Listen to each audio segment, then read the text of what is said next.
Clock strikes midnight, lights go low. DC's frozen, but the bills still grow. Checks don't clear, rent comes due. Working without pay, what are we supposed to do? Now the dome's just empty halls. Spirit Halloween put up their walls. Rubber masks where the law should be. Selling costumes of democracy.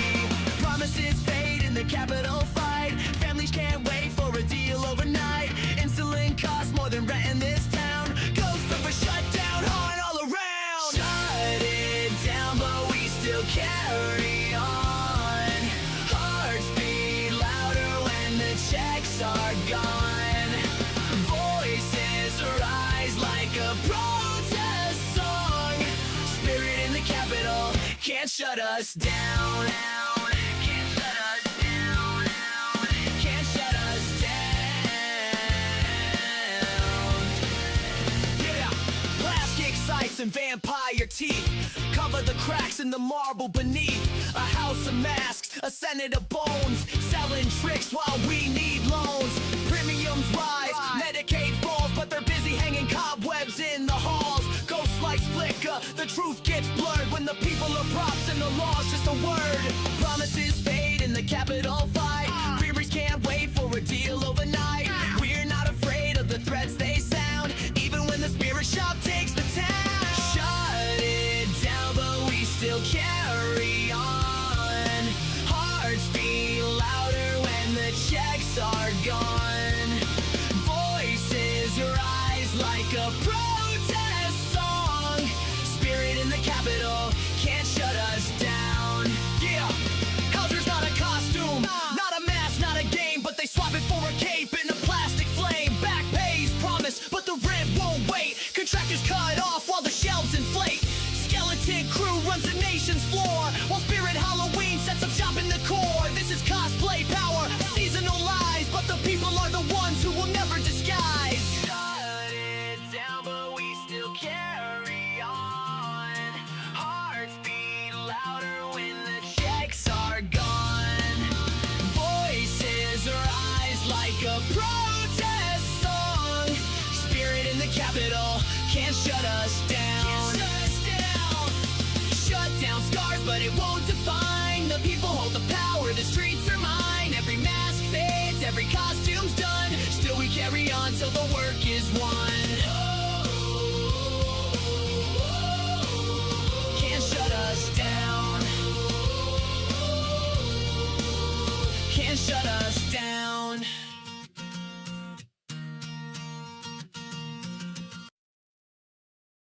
Pack your bags, we're hitting the... No, don't play another. Well, I guess we can play another song while we wait, but that wasn't one of mine.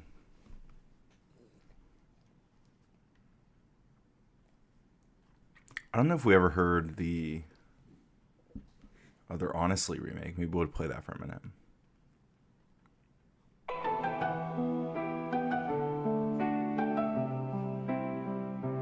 Honestly, I'm feeling sweeter than ice cream and Skittles. Haven't tried, but bet I could learn the fiddle. If I'm too mean, choose the median. The middle. Oh, hang on, Umbrian, want some kibble?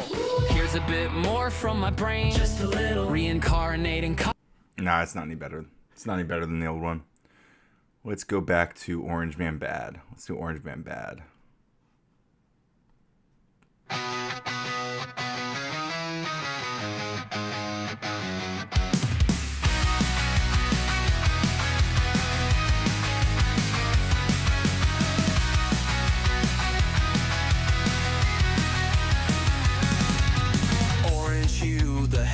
Scream, power grab, a broken dream. Watchdogs gone, the system bends. Justice twisted where it ends. Promises whispered, lies unfold. A gilded cage, a story told.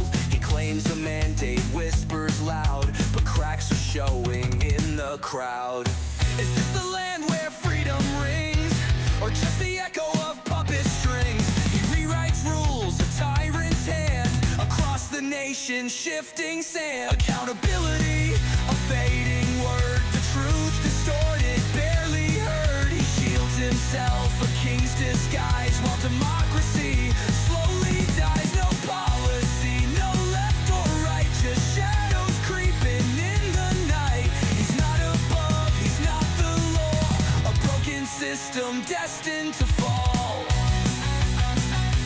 spamming Discords right now. Doing self-promo. Trade wars raging, prices soar, empty pockets wanting more. Allies abandoned, left to bleed, while autocrats plant their wicked seed. From border walls to broken trust, a nation's spirit turned to dust. The silenced voices start to rise, reflecting anger in their eyes. Is this the land where freedom rings, or just the echo of puppet strings? He rewrites rules, a tyrant's hand, across the nation, shifting sand. Accountability, a fading word, the truth distorted, barely heard. He shields himself, a king's disguise, while democracy slowly dies. No policy, no left or right, just shadows creeping in the night. He's not above, he's not the law, a broken system destined to fall.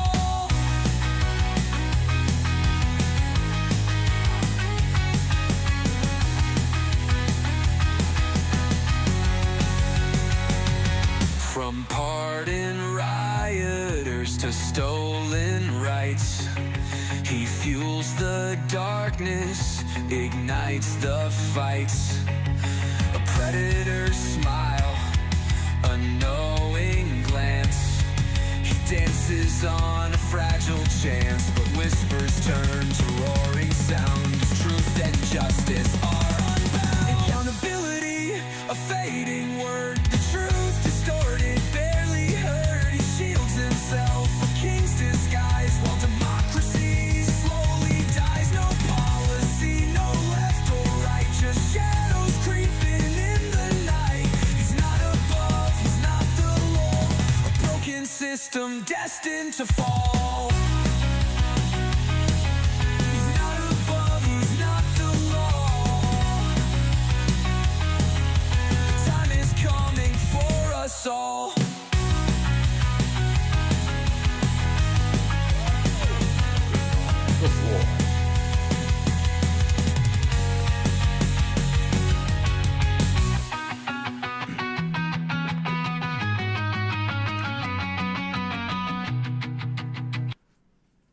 Damn, no one's awake this early.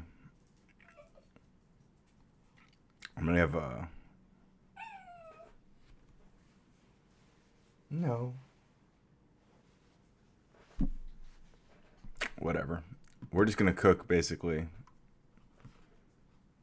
see what happens. I figure people will join in as the day goes on. I don't know how long we're gonna go for.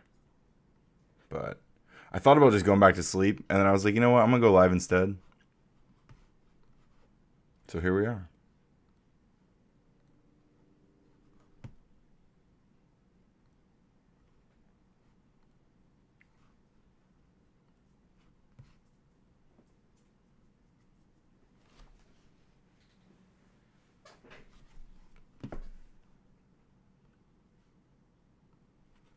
I think we're just gonna start with an I've Had It video about Mike Johnson.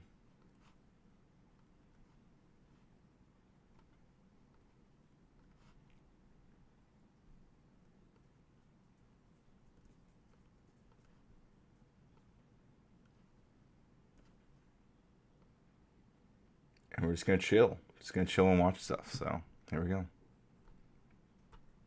Troops into American cities. The government is shut down, and Kanks is sending armed troops into American cities because of a little tiny religious whack job, pipsqueak Moses Mike Johnson. This guy is unbelievable. He constantly is talking about how religious he is, and God told him, hey buddy, wake up, you're Moses, you're going to be the speaker of the house. And his full-time job is lifting up the frail, fragile ego of an 85-year-old dementia-ridden man. And so let's just listen. Here is Moses Mike talking about Actually, just with there was something came up a while back about Mike Johnson. There was this whole thing he had with Joe Biden. Let's see. Mike Johnson, Joe Biden question about Ukraine.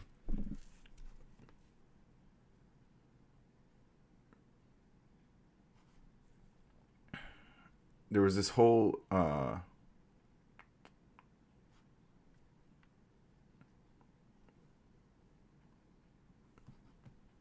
good morning, King Blackout.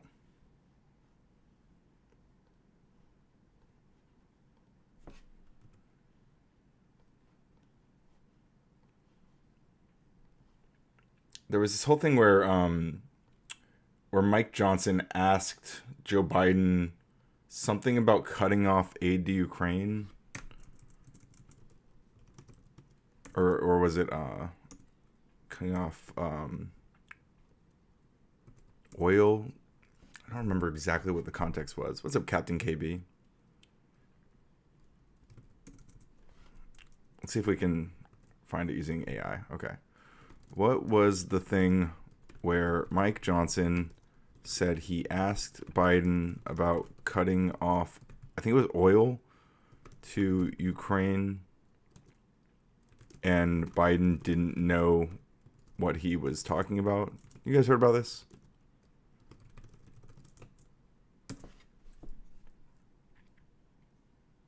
There was basically a claim. Okay, yeah, he was talking about Biden's pause on new U.S. liquefied natural gas export permits. That's what it was. So he described a meeting with Biden in the Oval Office in early 2024. He asked Biden why he paused approvals on new liquefied natural gas exports terminals, and Biden responded that he hadn't done that. But I think that Biden's technically right, that he didn't do exactly the thing that Mike Johnson asked him about. Pause approvals for. Let's see. See if we can find the exact quote.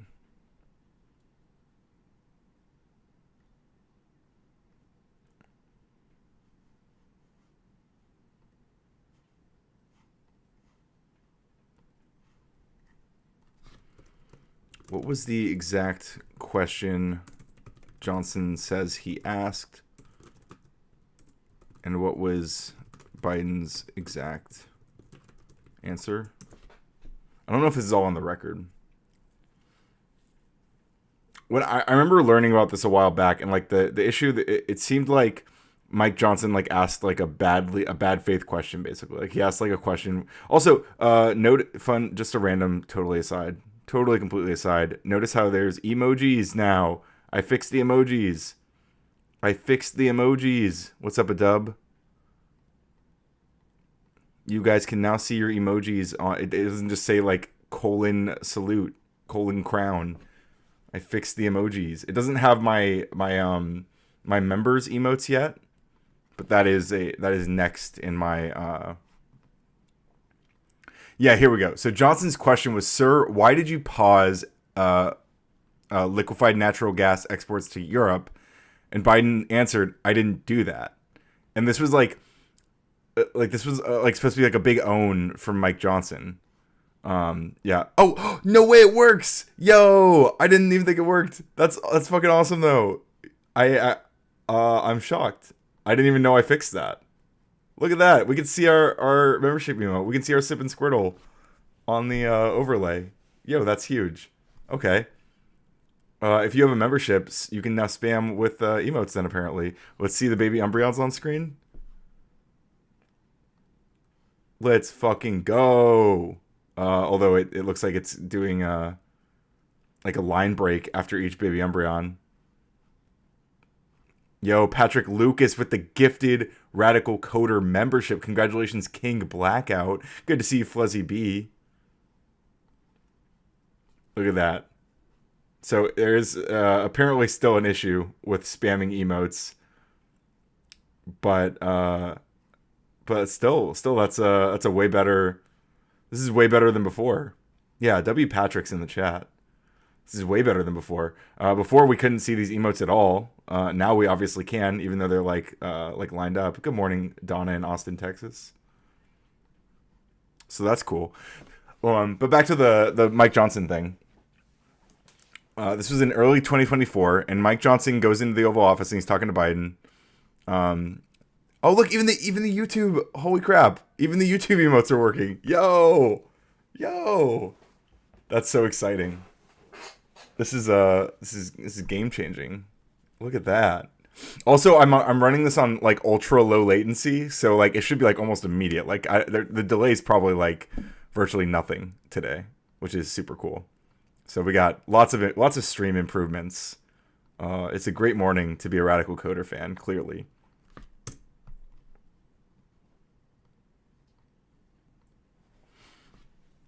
I might try to make my specific emotes show up larger, or maybe like members can have like bold text or something. I don't know. Yeah, half your comments are in emote hieroglyphs. Now we'll be able to read them. Okay. So Mike Johnson asked Joe Biden, "Sir, why did you pause liquefied natural gas exports to Europe?" Biden answered, "I didn't do that." This is framed as a big gotcha, where Mike Johnson's like, look how senile Joe Biden is. He doesn't even know that he paused liquefied natural gas exports to Europe. But he didn't. He didn't pause natural gas exports to Europe. What he did was pause... What he did was pause new permits. There was a pause on new permits.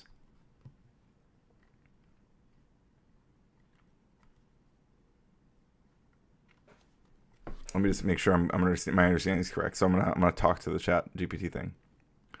So is it fair to say that Joe Biden's answer to Mike Johnson's direct question, which was, "Sir, why did you pause liquefied natural gas exports to Europe?" Since Mike Johnson, as I understand, doesn't claim that he asked, "Why did Biden pause the LNG export permits?" He specifically asked about LNG exports, but Biden did not pause those exports. He paused the new permits, which is an important distinction that apparently Johnson didn't seem to make when asking the question. And this has been used as an example of Joe Biden being senile. Am I understanding this correctly? Good morning, Kevin Bartholow. King Blackout says approximately 15 seconds of latency from chat to on screen, but overall, really? Still 15 seconds? Interesting. That is actually still longer than I would expect, but glad it's still not bad. Did you sleep? Since when? I mean, I sleep from time to time. I woke up at like midnight. My sleep schedule is basically completely inverted. That's still pausing? Well, no, Dub. It's really not. They're not. The point is, he didn't pause the. Oh, also, I can scroll up in the chat now. That's another fix, which is nice. Because the exports themselves were not actually paused. Like the current exports were never paused. Like, there was no pause on exports. It was a pause on new permits.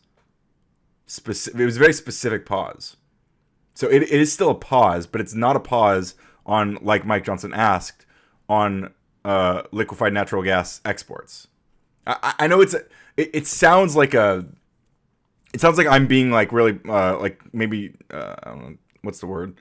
It sounds like I'm being pedantic, but I don't think I am. I think that, like, when you ask the president a question like, why did you do this thing, and it's like a thing that he didn't actually do, like he phrases the question dishonestly. Basically, he's like, well, I didn't freeze exports, I didn't pause exports, I paused new permits. What do you think of Schumer's Kentucky Fried French fries joke? Oh, I haven't heard that yet. I work third and usually watch you all night. It was interesting to see you awake before I got home. Oh, nice. Oh, well, thank you. Thank you for watching, doing all night streams. Appreciate that. Maybe 10-ish seconds. So whatever that was in inventory went out. I believe so. Yeah, so here's again, this is AI. So, I mean, it's ChatGPT 5, so it is generally a lot, it hallucinates a lot less. So we'll double check this stuff, but I'm correctly distinguishing exports from new export permits, and Johnson's wording blurred that line. This is exactly my issue.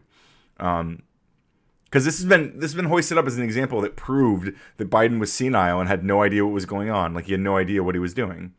But, like, Biden replied, I didn't do that.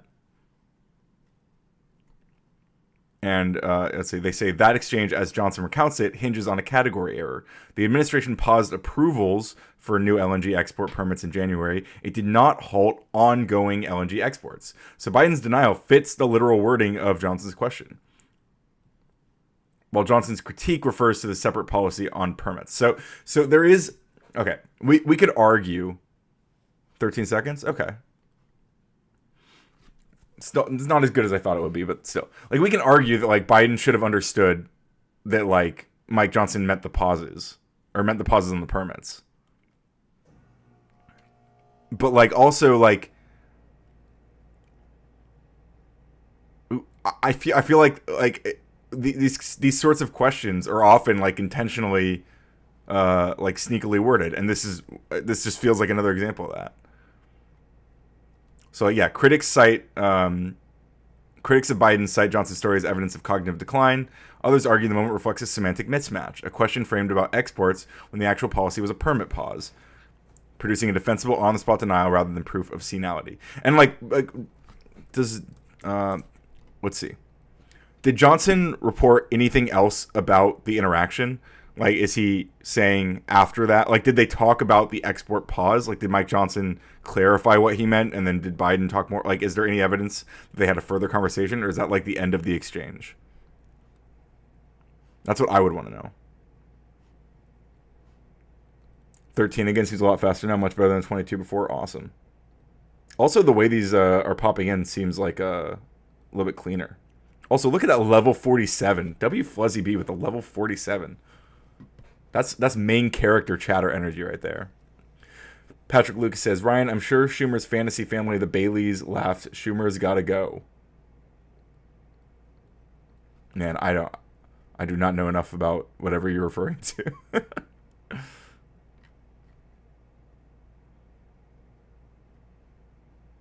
W Fuzzy.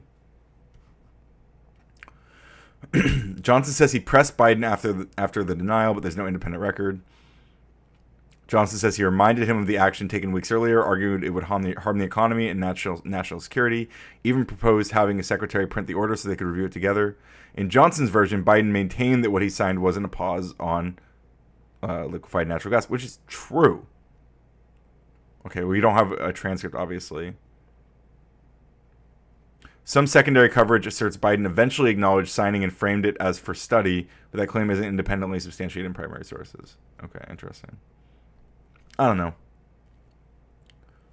Well, good morning and good night, Defnot. Good to see you. I think another thing that I need to do is add your profile pictures. That would be a good feature that we don't have currently.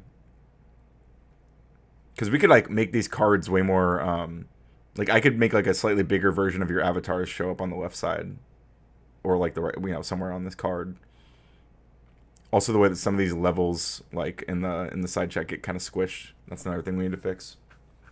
I'm just making notes for, because when I run this transcript back through, like basically after every stream, like once the transcript is done parsing, I like send it all through ChatGPT, like piece by piece, and just do like a beat by beat reflection of the whole thing, just to reflect. My apologies. No, hey, no apologies here. No need to apologize for that. So do I. But I just, I don't. Obviously, I don't follow every detail, But I'm glad we have people who do. Like I like to have the information. Avatars will be good to see for future VODs. Yeah, for sure. Appreciate that, King Blackout. Also, hope you're enjoying your new membership. Enjoy some of the emotes that you can spam now, which will also show up in the overlay, which I did not know when I started this stream, but it's super exciting. Also good to see you, Eli Brown. Yeah, like the stream. Like the stream, love the stream. Feed Umbreon the likes he deserves. Make him a good long boy. Anyway, the reason I went down this whole rabbit hole was because we are watching an I've Had It video about Mike Johnson, who's apparently visibly panicking over a shutdown nightmare as it all backfires. But yeah. Yes, there you go. There you go with the BB Umbreons. We love those BB Umbreons. Yeah, like I gotta fix this whole thing where spamming emotes makes them like weirdly long. But you hadn't liked it. Look, you've got your like. You've got, as long as you've liked it now, we're good. And just to remind everybody to like the stream, let's do a little poll. Did you like the stream for Umbreon? Yes, I did it. I love that dog. No, and I am anti wiener dog. Angry devil emoji. Oh, I can't put emojis in this. Okay. Angry. Grr. If you're anti wiener dog, you have to admit it. In this now, but you can actually still technically answer that one in the poll and like the stream. I'll allow that. I will allow that just this once. All right. Let's rewind because we missed. I think a lot of people have come in since I started watching this. The government is shut down and Hanks is sending armed troops into American cities because of a little tiny religious whack job, pipsqueak Moses Mike Johnson. This guy. Yo, Patrick Lucas, welcome to Core Contributors. Thank you so much for getting yourself a membership. Enjoy your membership and enjoy your emotes. Enjoy those emotes. Enjoy the Rubik's Cube emote, the Umbreons, the Umbercon, the Baby Umbreon, the Shrek Care. Enjoy all those emotes that you have access to now. Congratulations. You have made an excellent financial decision. Is unbelievable. He constantly is talking about how religious he is, and God told him, hey buddy, wake up, you're Moses, you're going to be the Speaker of the House. And his full-time job is lifting up the frail, fragile ego of an 85-year-old dementia-ridden man. And so let's just listen. Here is Moses Mike talking about the shutdown, and he says he has absolutely nothing to hide. I say the same things privately that I say publicly. We are consistent, and that's why it's easy for me to stand up here and share the facts. When the simple truth is on your side, you have nothing to hide pause from. that. I'm just presenting this to the American people. He says he has no problem because he lives his life the same publicly and privately. There is a total viral video going around right now about this man's Grindr profile. This is a guy who... It is at this moment unconfirmed whether or not Mike Johnson has a Grindr profile, to be fair. But I was watching, because I rated you guys into Hutch earlier, or yesterday, I guess. And he was watching this speech, I believe. And, I think he had a good point about how, like, this is like Mike seems shook here, Like, this is a good sign. The fact that he's, like on defense, like, trying to be like, look, this is not the Republicans' fault. The Democrats are trying to frame it as blah, blah, blah, blah. Like, they're on defense. From the data I've seen, well, maybe we'll dig into this a bit. From the data I've seen, like, people are not taking the bait. People are not believing that the Democrats are just trying to give health care to illegal immigrants, and that's why the government shut down right now. Like, nobody seems to be buying that. Well, I say nobody. Not the majority of the United States does not seem to be buying that. Who in his spare time has Pray the Gay Away camps and monitors his son's porn, and in turn his son monitors his porn use. All right, play the clip. Well, this is the fourth time we've done that. I hate to drag you all out and go through all the details, but I've got to put on the case over and over because repetition apparently is the key to this. People are starting to recognize this is not a Republican shutdown. President Biden's LNG export ban is an election year decision to appease radical environmental activists who are intent on shutting down American energy. I don't think that's what it was. Let's see. Why did Joe Biden shut down the LNG permit or pause the LNG permits? Was it to appease environmental activists? I feel like that's not what happened.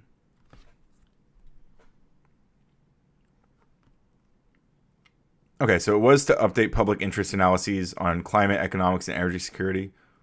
Okay, so potentially. In January 2024, the administration framed the pause as a technical reset. The Department of Energy would evaluate how it judges public interest for exports to non-FTA countries, incorporating newer data on greenhouse gas impacts, including methane. domestic price effects, and allies' energy security. Biden's statement emphasized taking a hard look at cost, security, and the environment with a national security exemption for emergencies. Climate groups did celebrate, okay, so to Dub's credit, but industry in several states argued it was an unjustified delay. Politically, observers noted it also aligned with pressure from climate activists and youth groups who were targeting large projects like CP2. The White House even amplified supportive reactions from environmental organizations the next day.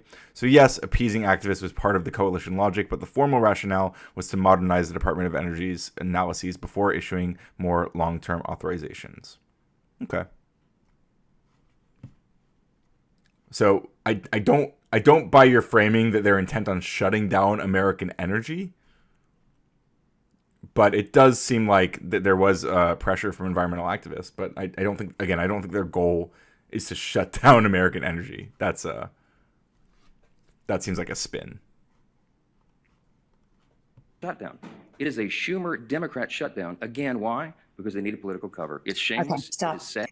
It is the Moses Mike Johnson Fleabag Kanks shutdown because they are trying to concentrate power. Period. That's what this is about. And it's also to help provide cover for the Epstein files. Here is Moses Mike Johnson. True, because I apparently they have the votes right now to like Thomas Massie has the votes to release the Epstein files. That's what I've absorbed. I've heard that. I don't know if that's true. Patrick says, if anyone bothered to read Department of Immigration's requirements for healthcare, etc., for immigration to America. Yeah, I presumably the implication of that is, hey, like I don't think illegal immigrants can get healthcare, or at least not in the way.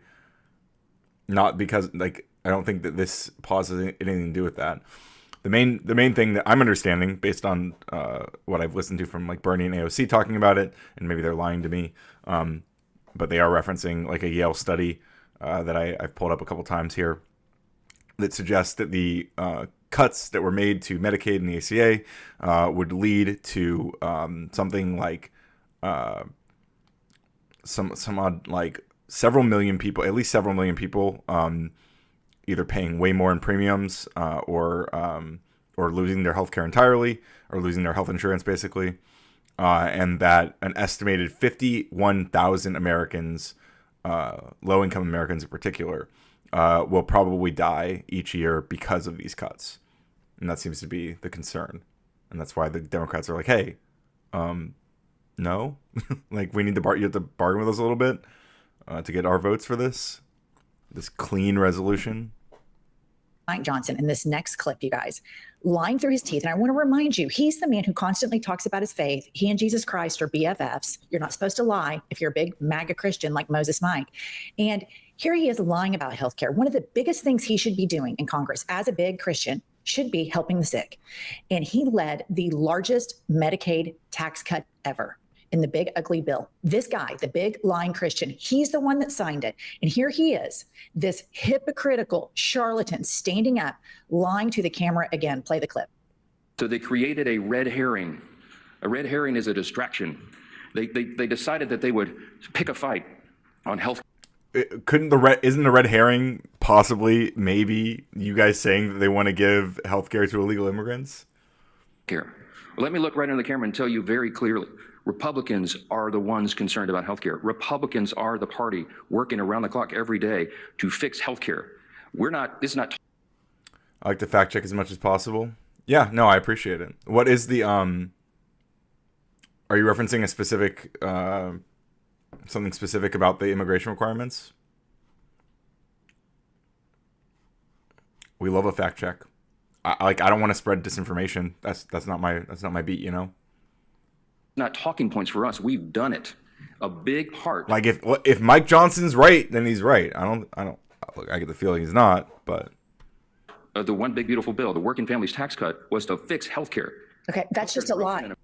That is a total lie. It is the biggest, largest cut to healthcare in American history. So this is true. That's my understanding. man stands up Huge and cuts weaponizes his for Christian Medicaid. faith. And meanwhile, his constituents in Louisiana suffer the most, while this guy is either A, on Grindr, B, has his head up Donald Trump's ass so much. You can tell as he's standing there, because this is like, we're about a week out from the big Grindr rumor thing. To me, he looks and feels a little bit more exposed. Like, I don't know if it's just because we all know that he's a DL demon queen now. So he knows that we know, but it's amazing to me how these Christians have been exposed. And we have to call them out. These types of Christians, these white, evangelical, MAGA Christians, are total hypocrites. They don't give a shit about the sick. They don't give a shit about the poor. They only care about their cult leader, which is Kanks. They only care about his fragile ego, and they're tearing down the country because they're so broken. Basically, people are losing their health care because Moses Pipsqueak Mike refuses to come out of the closet and deal with who he is and embrace it and do the hard work so that he can ultimately have pride in who he is. Next, If Mike, I think she focuses a little bit too much on the Mike Johnson like gay stuff. I mean, if he's gay, then I encourage him to come out and stop being a homophobe. Like, good for him. But yeah, I don't know. I feel like she hammers a bit too hard on that. There's like more important things to push back on. You know what I mean? Next up, here we have Moses Mike lying yet again. That's the theme of this episode about the Epstein files. Play the clip. You've got to be very careful to protect them. The government has a responsibility to protect victims who have already been harmed. But I'm for maximum disclosure. I want every page of this out. We have always been consistent in that. But we have to do both things. I do, absolutely. I do believe that. Donald Trump's not implicated in this. If he was, you'd have known about it a long time ago. He wants to protect the innocent victims. He and I talked about this. He's very passionate about that. But he's... Releasing the files would include like blocking out victims' names and stuff. Like, this is already established, right? Like, the whole plan, like the plan to release the files doesn't include releasing victim names. I don't think it ever has. He's for maximum disclosure, and his DOJ is shown that. They're turning everything over, and it's all coming out. So it's in process right now. Well, it all comes to... The gaslighting here is just off the chart. Number one, that Kanks isn't in the Epstein files. Nobody believes that. That's why they're not released. Yeah, we know he's in the... We don't know that he's in the files in like an incriminating way, but like we definitely know... Like, he was in the flight logs that they released even. Like, but we already knew that. But like he still was in there. So like he is in the files. We don't know if he's in the files as like a, as a committing heinous crimes, but we know for sure that he's in the files. Like, that's such a silly thing to say. Pam Bondi, Kash Patel, Bongino, they all found Blondie. out the hard way. He's in the Epstein files. I think I've heard like 300 times or something. And saying that Donald Trump cares about protecting the victim. They could have just used initials and released a name on the flight log.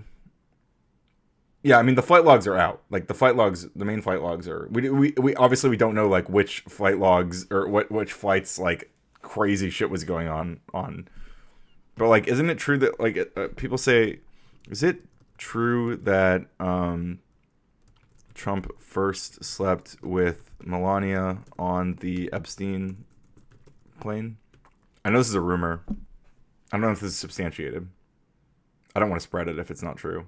There's no verified evidence. Okay, so it is an anecdote, some story that people tell. Good morning, Nicody.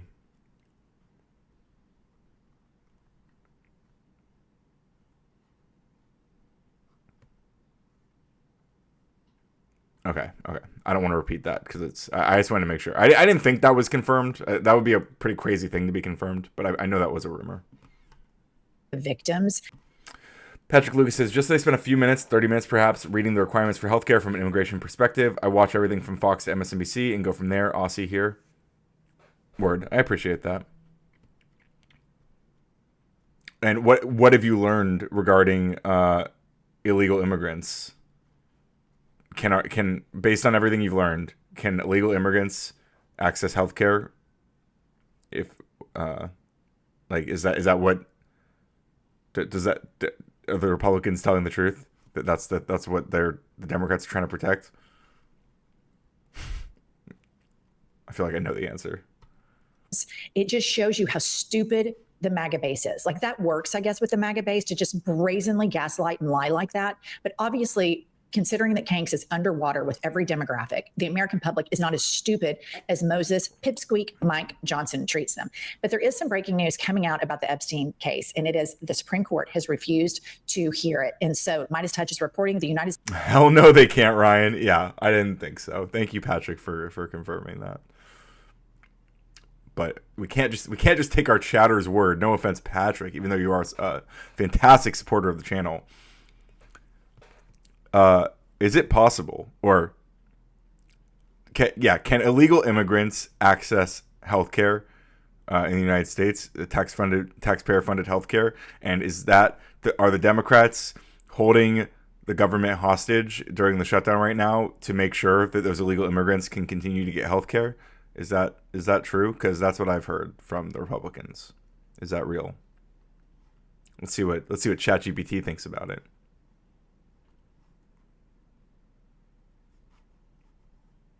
Well, that's cooking. We'll United States Supreme Court has declined to review Ghislaine Maxwell's criminal convictions for sex trafficking. So she will stay in jail, and they are not going to review this. And I guess even 6 assholes have moments of clarity. I didn't even know they were being asked to review it. Clarity from time. A dub says, affordable, the ACA marketplace, however, they are not denied medical care entirely, and costs are covered through a mix of public and private funds. Okay.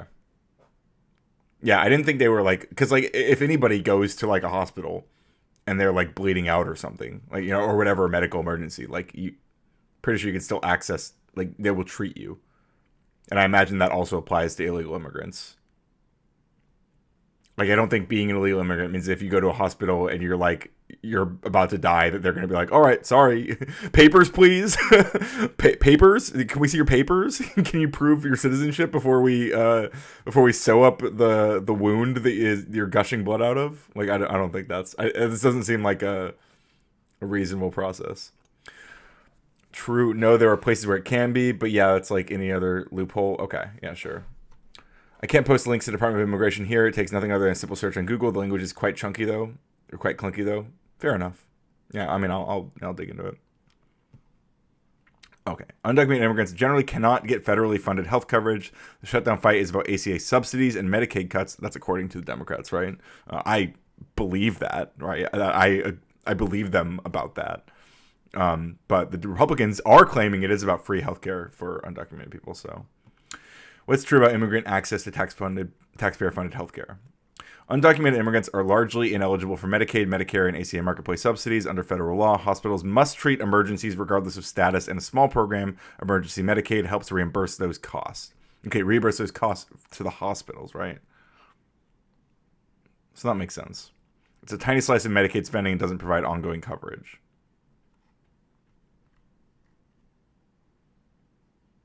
Yeah, Democrats are trying to pressing to extend the ACA premium tax credits and reverse the recent Medicaid cuts. That's what the Democrats want. That's what they wanted to bargain about, very specifically. That's why they didn't agree to the CR. Time to time. If only the Supreme Court could grow a pair in standing up to a 90-year-old dementia-riddled whack job dictator. All right. And then I want to remind you all, Moses Mike, he says, he's integrity. It's not hard to tell the truth. Yak, yak, blah, blah. Big Christian, monitoring porn, all this. Melania's parents had ties to the Russian KGB. Is that real? Did Melania's parents have ties to the KGB? Stuff that he does. Moses Mike is refusing to swear in a congresswoman because he'd rather protect a pedophile. Put up the headline from Rolling Stone.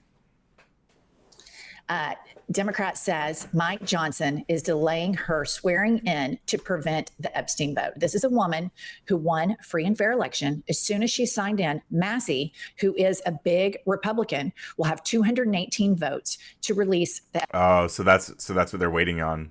Or that's basically that's what they don't want to happen, I guess. If she gets sworn in, then Thomas Massey has the votes. That's crazy. Epstein files. But that little pipsqueak, Moses Mike, DL Demon Queen Johnson, will not do it because his number one goal DL is Demon protecting Queen. Donald Trump's crazy. depravity. And it's just something that we can't talk about enough. These MAGA Christians that act like they have the moral high ground, and they elect these leaders that are just completely suffering from all around moral collapse, and the hypocrisy on display as they try to gaslight. Now, again, 30% of the United States population, I think they hear Moses Mike and they're like, oh yeah, let's go. But I think the majority of us know that he's full of shit. And I want to take a How you doing, buddy? Good morning, Jelly.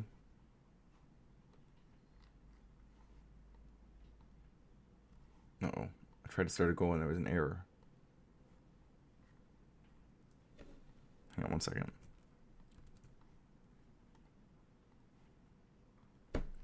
Good to see both of you.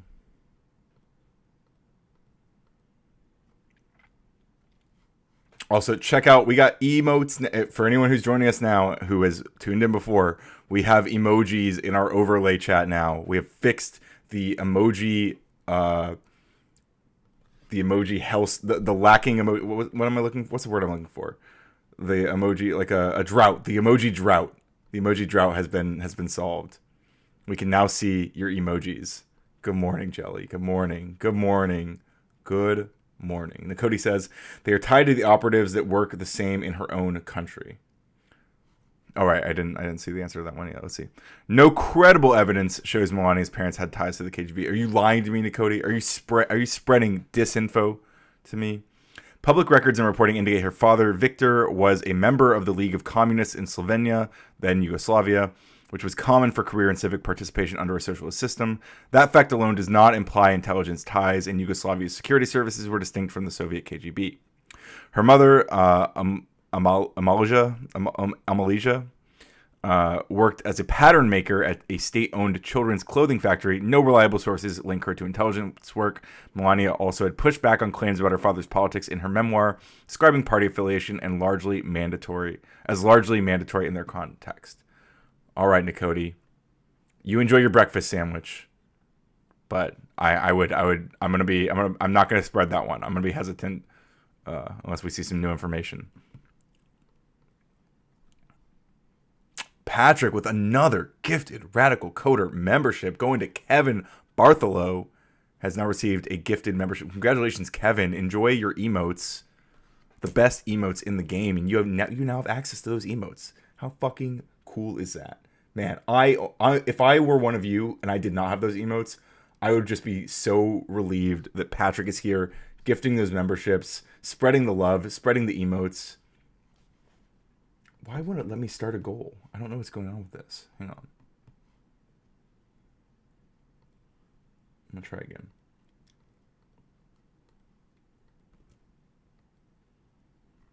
Oh, wait, I think I know why.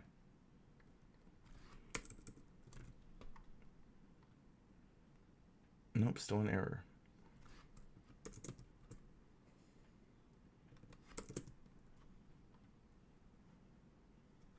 Okay, that worked. AI does lie. It does lie, but I will say ChatGPT 5, which is what my browser Dia uses here, it is actually like it hallucinates a lot less than the older like ChatGPT 4 for example. So it could still be wrong. I'm not saying that like it's 100% here. I just use it as like a quick briefing. You know what I mean? Yasmin, how you doing? Good to see you.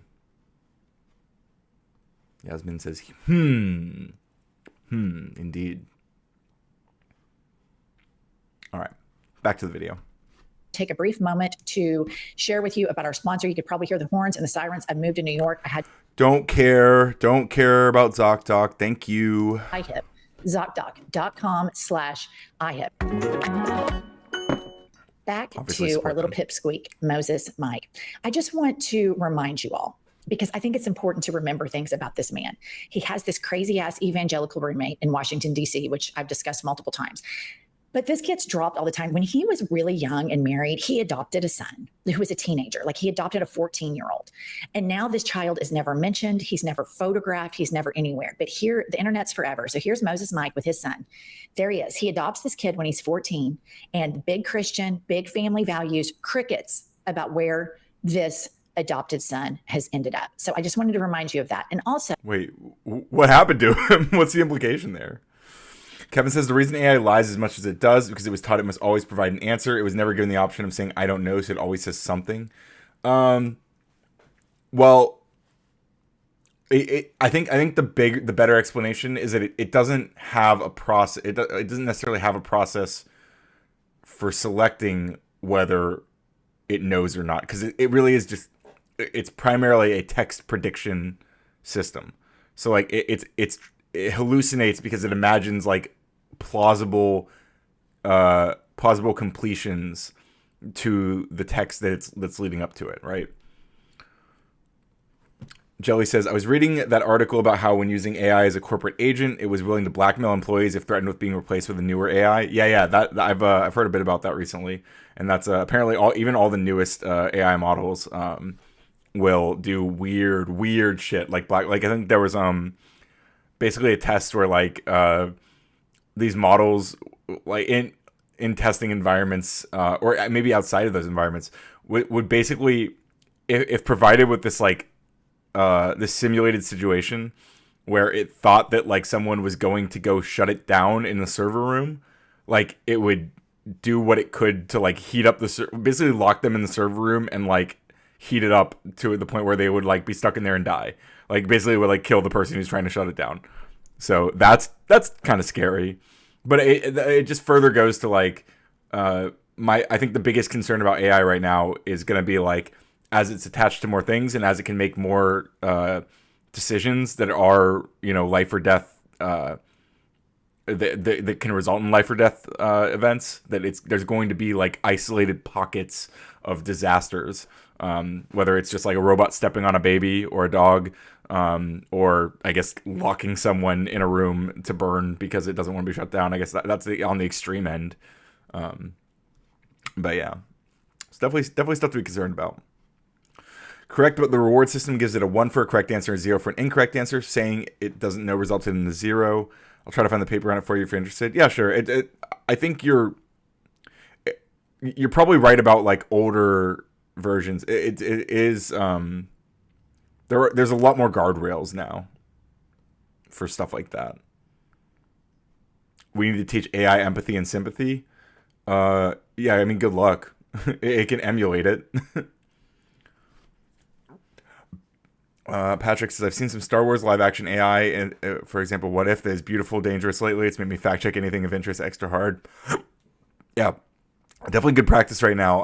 But yeah, a lot of the there's a lot of like live action AI generated footage rolling out there now. Some of it's just like really crappy. But it is I've always liked the idea of like long before AI, I used to always think about like this was like one of my when I just thinking about like copyright law and stuff that I have like probably like weird ideas about like the nature of copyright law. But like I always liked the idea of like, what if I wish we had like public access to be able to like make just everyone could make their own edits of like big movies and stuff. Like I feel like that would be kind of cool, right? I understand why people don't want that, but like I just think it'd be neat, right? And I think we're kind of entering a world where that's just inevitable. Even corporate sabotage, I could remember where I read it, like passing trade secrets and mass emailing the department about an affair to keep itself active is a hell of a piece of work. Yeah, I've definitely heard about that one. I know what you're referring to. I put in the Share Something channel. It's from OpenAI from September. Okay, fair enough. That sounds more recent.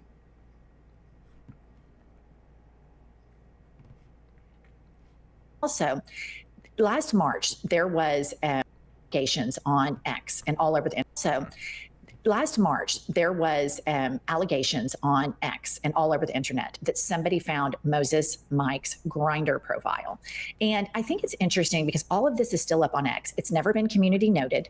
Elon Musk hasn't taken it down. There's been no denials at all. And I just want to, for spite, read over the alleged Grindr outing of Moses Mike, because this is just, I think this is what's at the core with this man.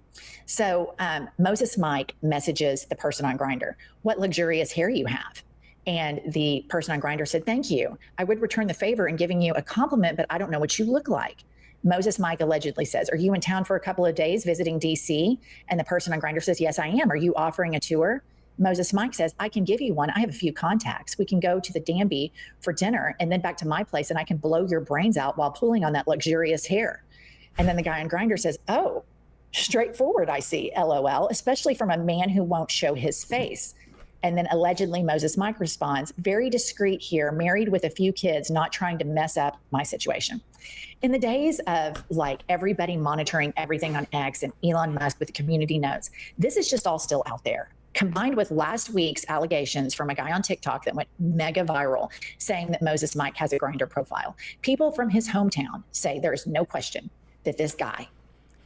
Yeah, Eli Brown. How easy would this be to fake? Yeah, very easy. Very, very easy. It's, I really think she hammers down way too hard. I think it's fun. It's fun to speculate, and like especially with these like extremely homophobic people, like there is often like demons, you know. But like really, we just don't know. We don't know. Spicy foreplay. You're fine, Fuzzy. It was spicy foreplay. By the way, I noticed some of you, yeah, exactly, Kevin. I know some of you, like Kevin, for example, don't have your chat colors set up. So just a reminder that you can customize how your text show up in my overlay chat, especially now that you can have your emojis will show up. Good to see you, by the way, Renee. Check it out. Check it out. Look at that. Look at that. We got the police thing. Editing movies, sir. You wouldn't download a car. But yeah, just a reminder, you can customize your chats with exclamation point chat color, exclamation point text color, and exclamation point name color, then a space, and then a hex code. You can control how your text show up on my screen. Pretty cool, pretty exciting, pretty pog. Something to think about. Does gay stuff when he is not governing. Does gay stuff. And it makes a lot of sense as to why he has this secret. And so he is primed to keep Kanks' secrets, and those secrets surround. Wait, I was supposed to pick a color for you? What do you, I mean, you want to do it right now? What's your favorite color?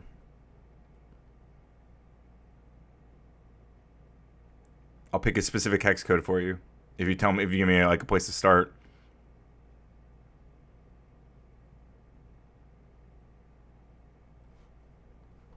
Surrounding Jeffrey Epstein, because a lot of these men in the Trump administration are broken, sexually repressed, emotionally wildly immature, and they are acting out their inner child issues on a national, global stage right now, and we are all the collateral damage. So that's what Moses Mike is doing. Uh-oh. Chat's broken. Chat is now fixed. Sorry about that. You asked before? I'm sorry, I forgot. But what, I mean, where do I even start? Yeah, about them being broken. Favorite color is purple. Okay.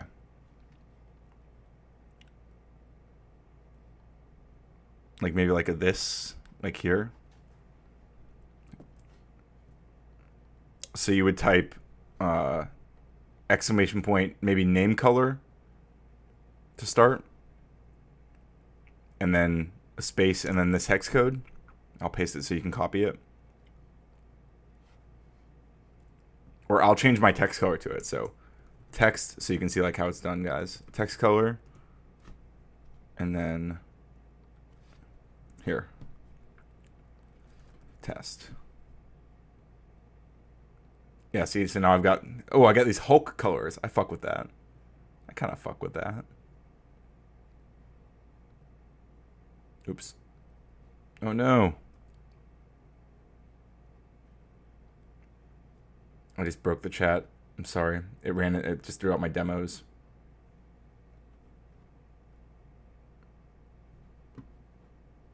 There we go. Thank you, Fuzzy. It's okay. It's all still here. Almost. You added an E to name color, though.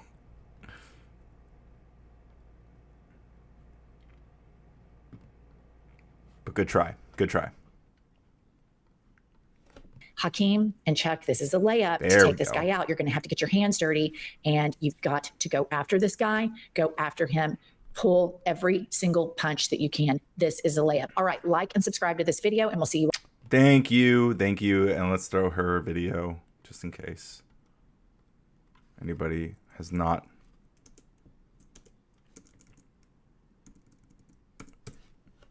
Here we go. Go give. I've had it. I mean, they have 1 million subscribers. They don't need me to promote them to my 20 viewers. But also, 20 viewers. Good morning. Good morning to you all. Great to see you. Sound off in the chat. Like the stream. As far as the people implementing policy and who are doing the training, etc. Oh, so will AI take over? Because the people who are doing it are corrupt.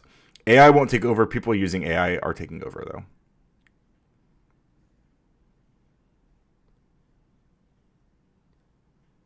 What's up, Kazi? Great to see you. No, they aren't.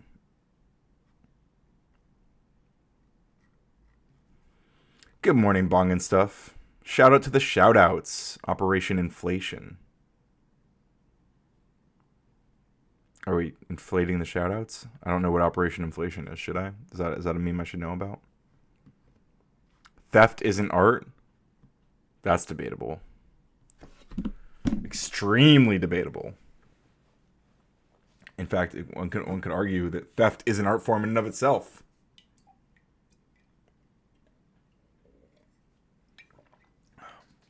I had a pretty high thieving level when I was a RuneScape kid, you know? I believe I got quite high at the, or I quite adept at the skill, the art form of stealing. So is theft not art? Watch Botkin's stream from last night to find out. Botkin? You mean kin, not kin? Theft is theft. Maybe.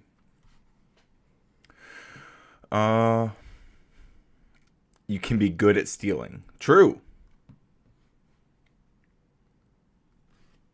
That just means you're an experienced criminal. Fair enough. Fair enough. Yeah, lockpicking is an art. True. Good point, Fuzzy. All right, let's do a fun one. Here's a video called "The N-Word." So a few months. By what's her Fuzz? I know it's Fuzz. What she used to go by? It's what's her face? Oh my god, I'm totally forgetting her name.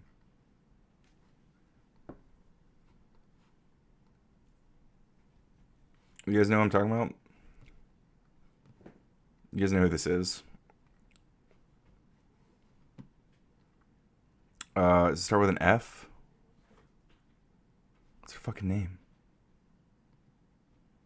Whatever. She did a video called "The N-Word." It's only 3 minutes long. Or 4 minutes long. We're gonna enjoy it. A few months ago, a woman named Shiloh Hendricks, not related to Jimi Hendrix, important to note, otherwise you'll be very confused about the coonery of this story like I was, became viral news when she called an autistic 5-year-old child the N-word at a park. So naturally, the party that spent the past decade telling us that they don't see color, turned Miss Hendricks into a conservative icon and made her just a little short of a millionaire. On her fundraising page, Shiloh said, "I called that kid out for what it was."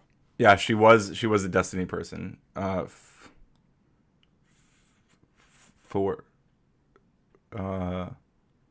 Farah. It's Farah. Farha. Yeah, she's staying on Destiny. And then I think she realized it. She realized why that was a bad idea. And she stopped. Nice. Look at that purple ass name. Looking good, Jelly. So Shiloh said, so here's Shiloh's message on her, I guess it was a GoFundMe or some shit. My name is Shiloh, and I have put into a very dire situation. I recently had a kid steal from my 18-month-old son's diaper bag at a park. I called the kid out for what he was.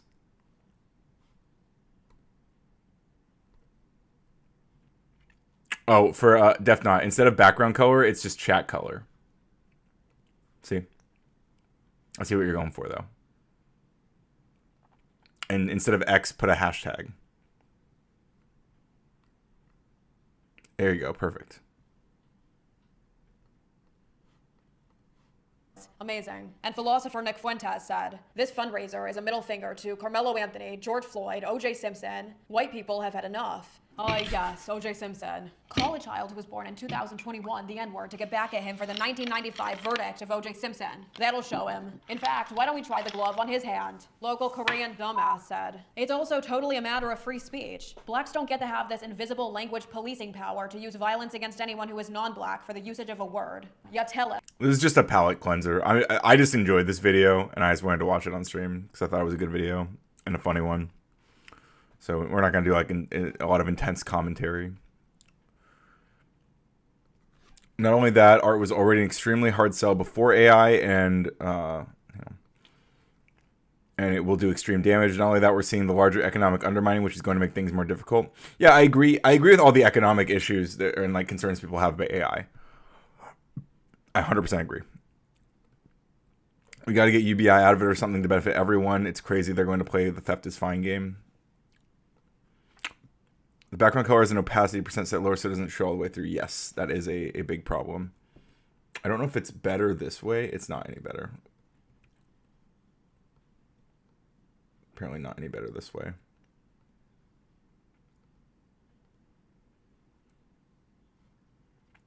I think that's the next thing. I mean, that's just another thing that needs to be solved. I guess it's a little bit better. Public domain is what they could train it on legally. Yeah, for sure. Mood Gorning, Melanie. Good to see you. But they won't even respect their own rules. Really shows things clearly. Yeah, sure. I don't disagree. That's capitalism. Tell him. Tell the autistic 5-year-old that he doesn't get to hold some stupid double standard and to get over himself. Tell him fuck DEI while you're at it too. Tell him to grow up and debate you in the marketplace of ideas. Jubilee, let's go. One autistic black child versus 25 free speech absolutists. Come on. The thing that I love about when Jubilee makes that, I will react to it, okay? I will react to the autistic black child versus 5 racist women. the N-word discourse is that it riles up the slurrer to believe that there is some underdog railing against a matrix which throttles them. It's the logic of an idiot child who believes that because their mom put the cookie jar out of rage, that must mean cookies are really, really good for them and that their mom is a bitch. The victim of the N-word in these people's mythology is never the black man who white shouted the slur at while they dragged him behind a truck, nor the black men who this year were beaten by an officer wielding a baseball bat and barbed wire, which he called an N-word beater. No. The victim is the bored Korean loser that's mad that sometimes when he tweets black people are N-words, one of his followers might reply, "Hey man, what the fuck?" I mean, that's the thing. So I wanted to point out that one in particular, or like reply to that in specific, because that would that's the kind of thing when I'm on these panels, like if I point at you, feel like her accent has changed. Maybe. I mean, she's always done her like short form videos that she does like this. I think have always been there's like this like specific kind of I don't know if like Valley Girl is the right word for it. Like there's a specific like accent that she does in these videos that she doesn't have always when she's like talking in like debates and stuff. She sounds like she was born in the 40s. There we go, Def Not. Using AI's oh, sorry, I was in the middle of thought. But like when I'm on these panels and like I just point out that like something someone said is like kind of racist, or like point out they're laughing at a joke that some donor made about, you know, the Middle East throwing trans people off roofs. They all get like super triggered by like that. They're like I'm impacting their free speech by just being like, hey, isn't that kind of fucked up? They get like super mad about it. The thing, right? These people aren't actually deprived of any rights. Bored Korean can tweet slurs all day, and they're not simply uncensored, but monetized. And Taylor Swift can shout slurs at a child without facing any legal repercussions and even turn $1 million profit off of public domain. That's how much freedom these people have. No rights are being stripped, so now these weirdos have to pretend that simply being disliked is a breach of their freedom. And make no You heard an AI track being used as stream. I mean, I use AI tracks as my stream intro. So it was blatantly, I don't know what KRS-One means.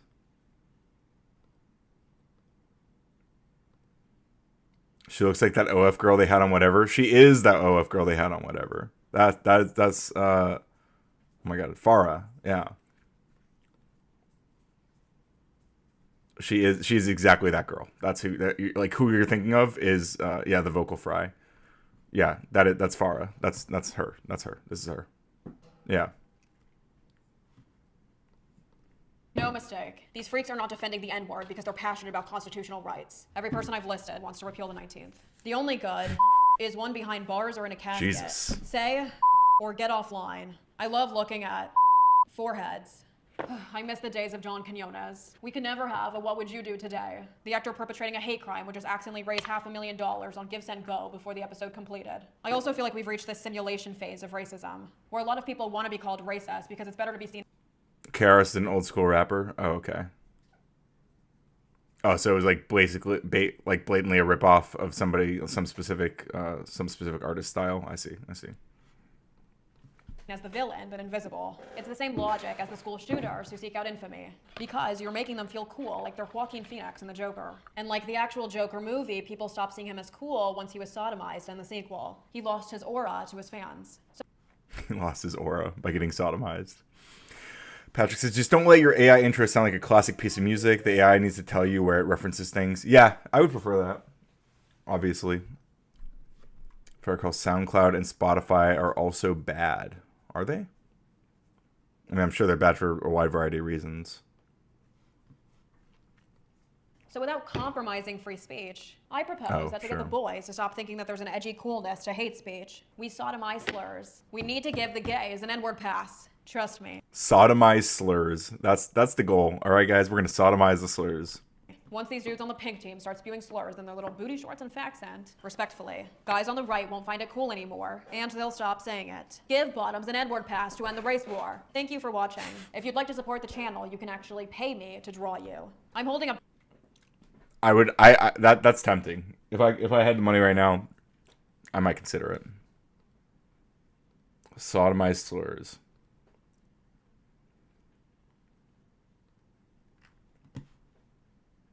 Anyway. Playing around with embedding images as sound for music. Interesting. That sounds fun. Okay. Here's another one I wanted to watch, because I didn't actually watch the Pete Hegseth speech to the military leaders. But I know that Ryan McBeth did, and I generally, with a grain of salt, trust his analysis of things, so I'm a little bit curious to hear him out on this. So that's what we're going to watch next. But first, how about some AI slop while I go to the bathroom? Let's do No, It's Capitalism. Feels very apt for the conversation we're just having. Again. And then we'll follow that up with a Umbreon the Long-Haired Legend.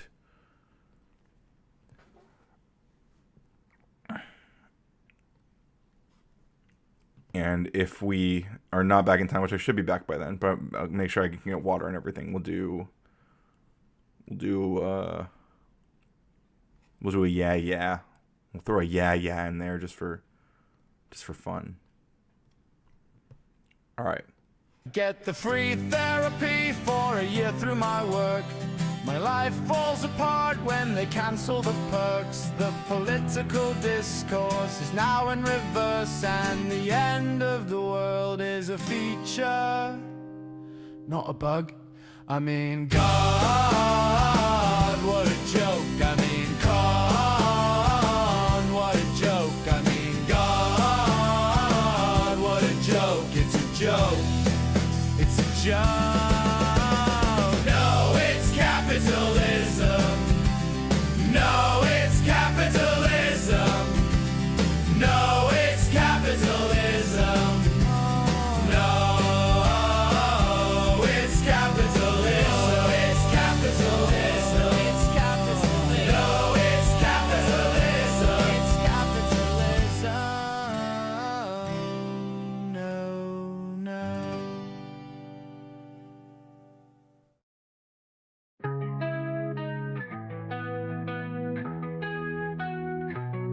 A Umbreon, dog with the long mane. Short legs, but he top of the game. Eyes glisten, got that midnight flame. Tail wagging, bringing joy, no shame. Umbreon, Umbreon. Heart so strong with you, I know I belong. Running through the night till dawn. Life's a party, you my favorite song. Cruising the block, Lil King on the scene. Got that flow, smooth fur, look at me. In a world of pain, he's the serene Umbreon, always chasing the dream. Umbreon, Umbreon. Heart so strong with you, I know I belong. Running through the night till dawn. Life's a party, you my favorite song. Lil Coder in the house, bring the vibes. Umbreon's my dog, we live 9 lives. Code it up, roll it up, no disguise. Real recognize, real love never dies. Umbreon, Umbreon. Heart so strong with you, I know I belong. Running through the night till dawn. Life's a party, you my favorite song. Umbreon, Umbreon. Heart so strong with you, I know I belong. Running through the night till dawn. Life's a party, you my favorite song.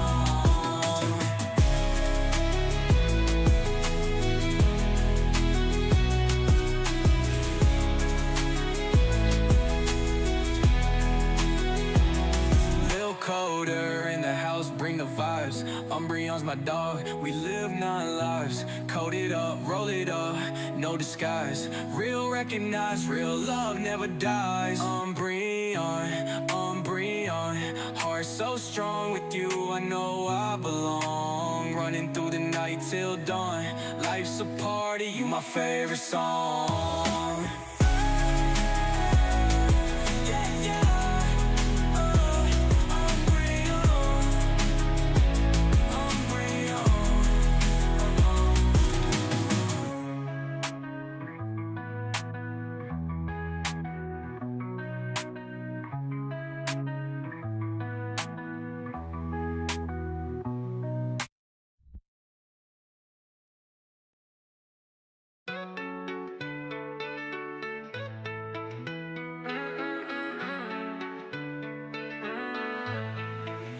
Yeah, yeah.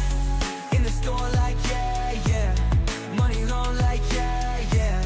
Lights flash like yeah, yeah. Yeah. Once or twice been there. Spoke the truth now, yeah, yeah. Standing tall like yeah, yeah. Yeah. Yeah. Can't stop me now. I stop my wrong ways now. I know they watching. I could do it right and thank the Lord every night. And I don't like to stand in the line. VIP when you see me slide. Or that 10 black coupe when I ride. Hand on the wheel, other hand on your thigh. Yeah, yeah. In the store like yeah, yeah. Money long like yeah, yeah. Lights flash like yeah, yeah. Yeah, yeah. It's a banger, honestly. Jelly Summer, get me a wiener dog now. I cannot recommend it enough. Kazi, you got to use real American English. No, I don't think it'll work if you put a U in there. You tried AI. We live 9 lives. I don't know. Small dogs are kind of cat-like. I get it. It's hard with the big transparency changing the color. Yeah, I promise that's on the agenda. It is a fix will have soon. Look at my stepchild, baby bear. That's him, my boy, my good little weenie. Aw. What a good dog. What a good dog.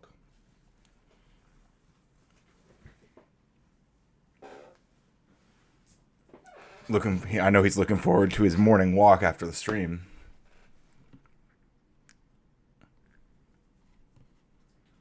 All right. Let's watch one of the mid to high tier Ryans. He's not an S tier Ryan. Oh my god, we can do a Ryan tier list. That's future content. All right, we're gonna do a Ryan tier list. That would be a lot of fun. But Ryan Macbeth, pretty good Ryan. Pretty good Ryan, all things considered. You know, not all good takes, but some decent takes. Are you Mexican? I am not Mexican. I'm not Mexican. I'm like, I mean, I have a very mixed background, I guess. But I think I tan well because of my, like, I think I have Native American from, like, both. I think my grandfather's, like, full Native. And I think my, on my mom's side, my grandfather's, like, full Native. And then, on my dad's side, I think I have some Native American there as well.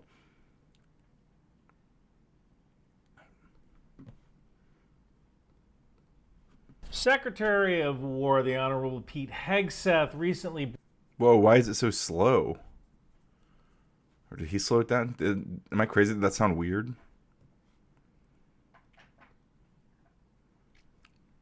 Native explains some of the features. That's racist. I'm just kidding. I'm just teasing you. Or am I? Am I offended? Who knows? Briefed roughly 800 generals and flag officers and their enlisted advisory counterparts on how the Department of War intends to proceed into the future. This involves new standards for personnel, mission, and training. I watched the entire 45-minute video so you don't have to, and I want to point out some of the Secretary's remarks and how it could affect the military, good and bad. If you want a link to the full video, you can find that at ryanbeth.substack.com for free. But if you have $5 to support my work, I wouldn't say no. Let's get started in the video. From this moment forward, the only mission of the newly restored Department of War is this: warfighting. Preparing for war and preparing to win. Now to start, I don't necessarily... Okay, preparing for war and preparing to win? I mean, I guess... it's not the end of the world. Jelly says, I'm actually still kind of sleepy, but I've been awake for like 2 hours.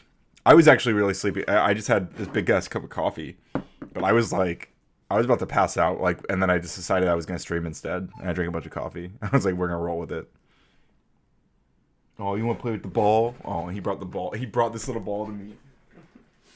He put this at my feet, and he just started whining because he wants to play with it. He's so sweet. This is my sweet boy. Go get it. What a good dog. I really see that as a controversial statement, but I'm also Ryan Macbeth. Every morning when I wake up, my first thought is how are we going to fight China in 2027, 2028? And when I go to sleep, my very last thought is how are we going to fight China in 2027, 2028? I have a whole series on the order of battle, the People's Liberation Army, their Navy, their Air Force, along with a biography of President Xi of China. It's available for free at ryanbeth.substack.com. And if you're in the military, if you want an offline copy or the slides, I'll give it to you for free. Fuzzy, when the hell do you sleep? I feel like Fuzzy, you're always awake. Like I'm awake weird hours, but I sleep. I sleep. I get plenty of sleep. I be napping like crazy. But if I'm streaming, I always see Fuzzy here. And if I'm not streaming, I see Fuzzy in other chats. I don't know how you do it. Free. If we are not 100% focused on being able to fight China by Xi Jinping's date of 2027, we're still going to war, but we're going to do it in a less prepared fashion. So in some ways, I'm glad that finally somebody has said this. You see, this urgent moment, of course, requires more troops, more munitions, more drones, more Patriots, more submarines, more B-21 bombers.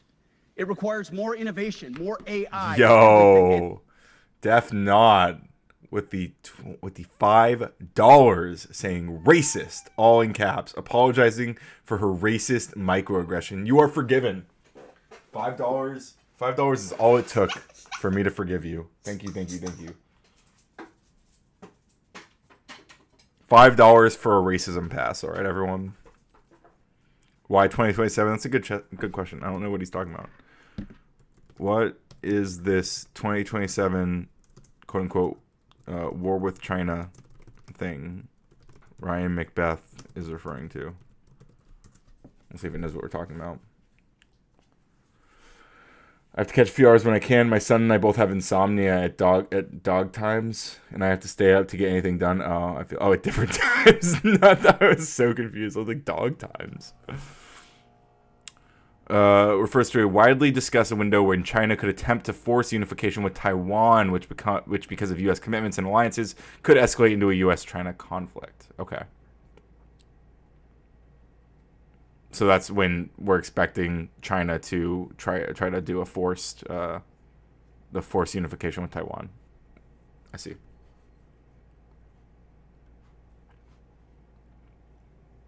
Still trying to find out when the tiny screwdrivers are coming. I don't know what that means. But thank you again, Def Not, for meeting our goal, and I will start a new one.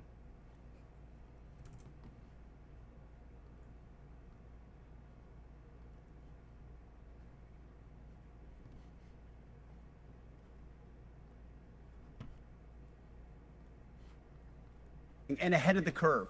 More cyber effects, more counter UAS, more space, more speed. America is the strongest, but we need to get stronger and quickly.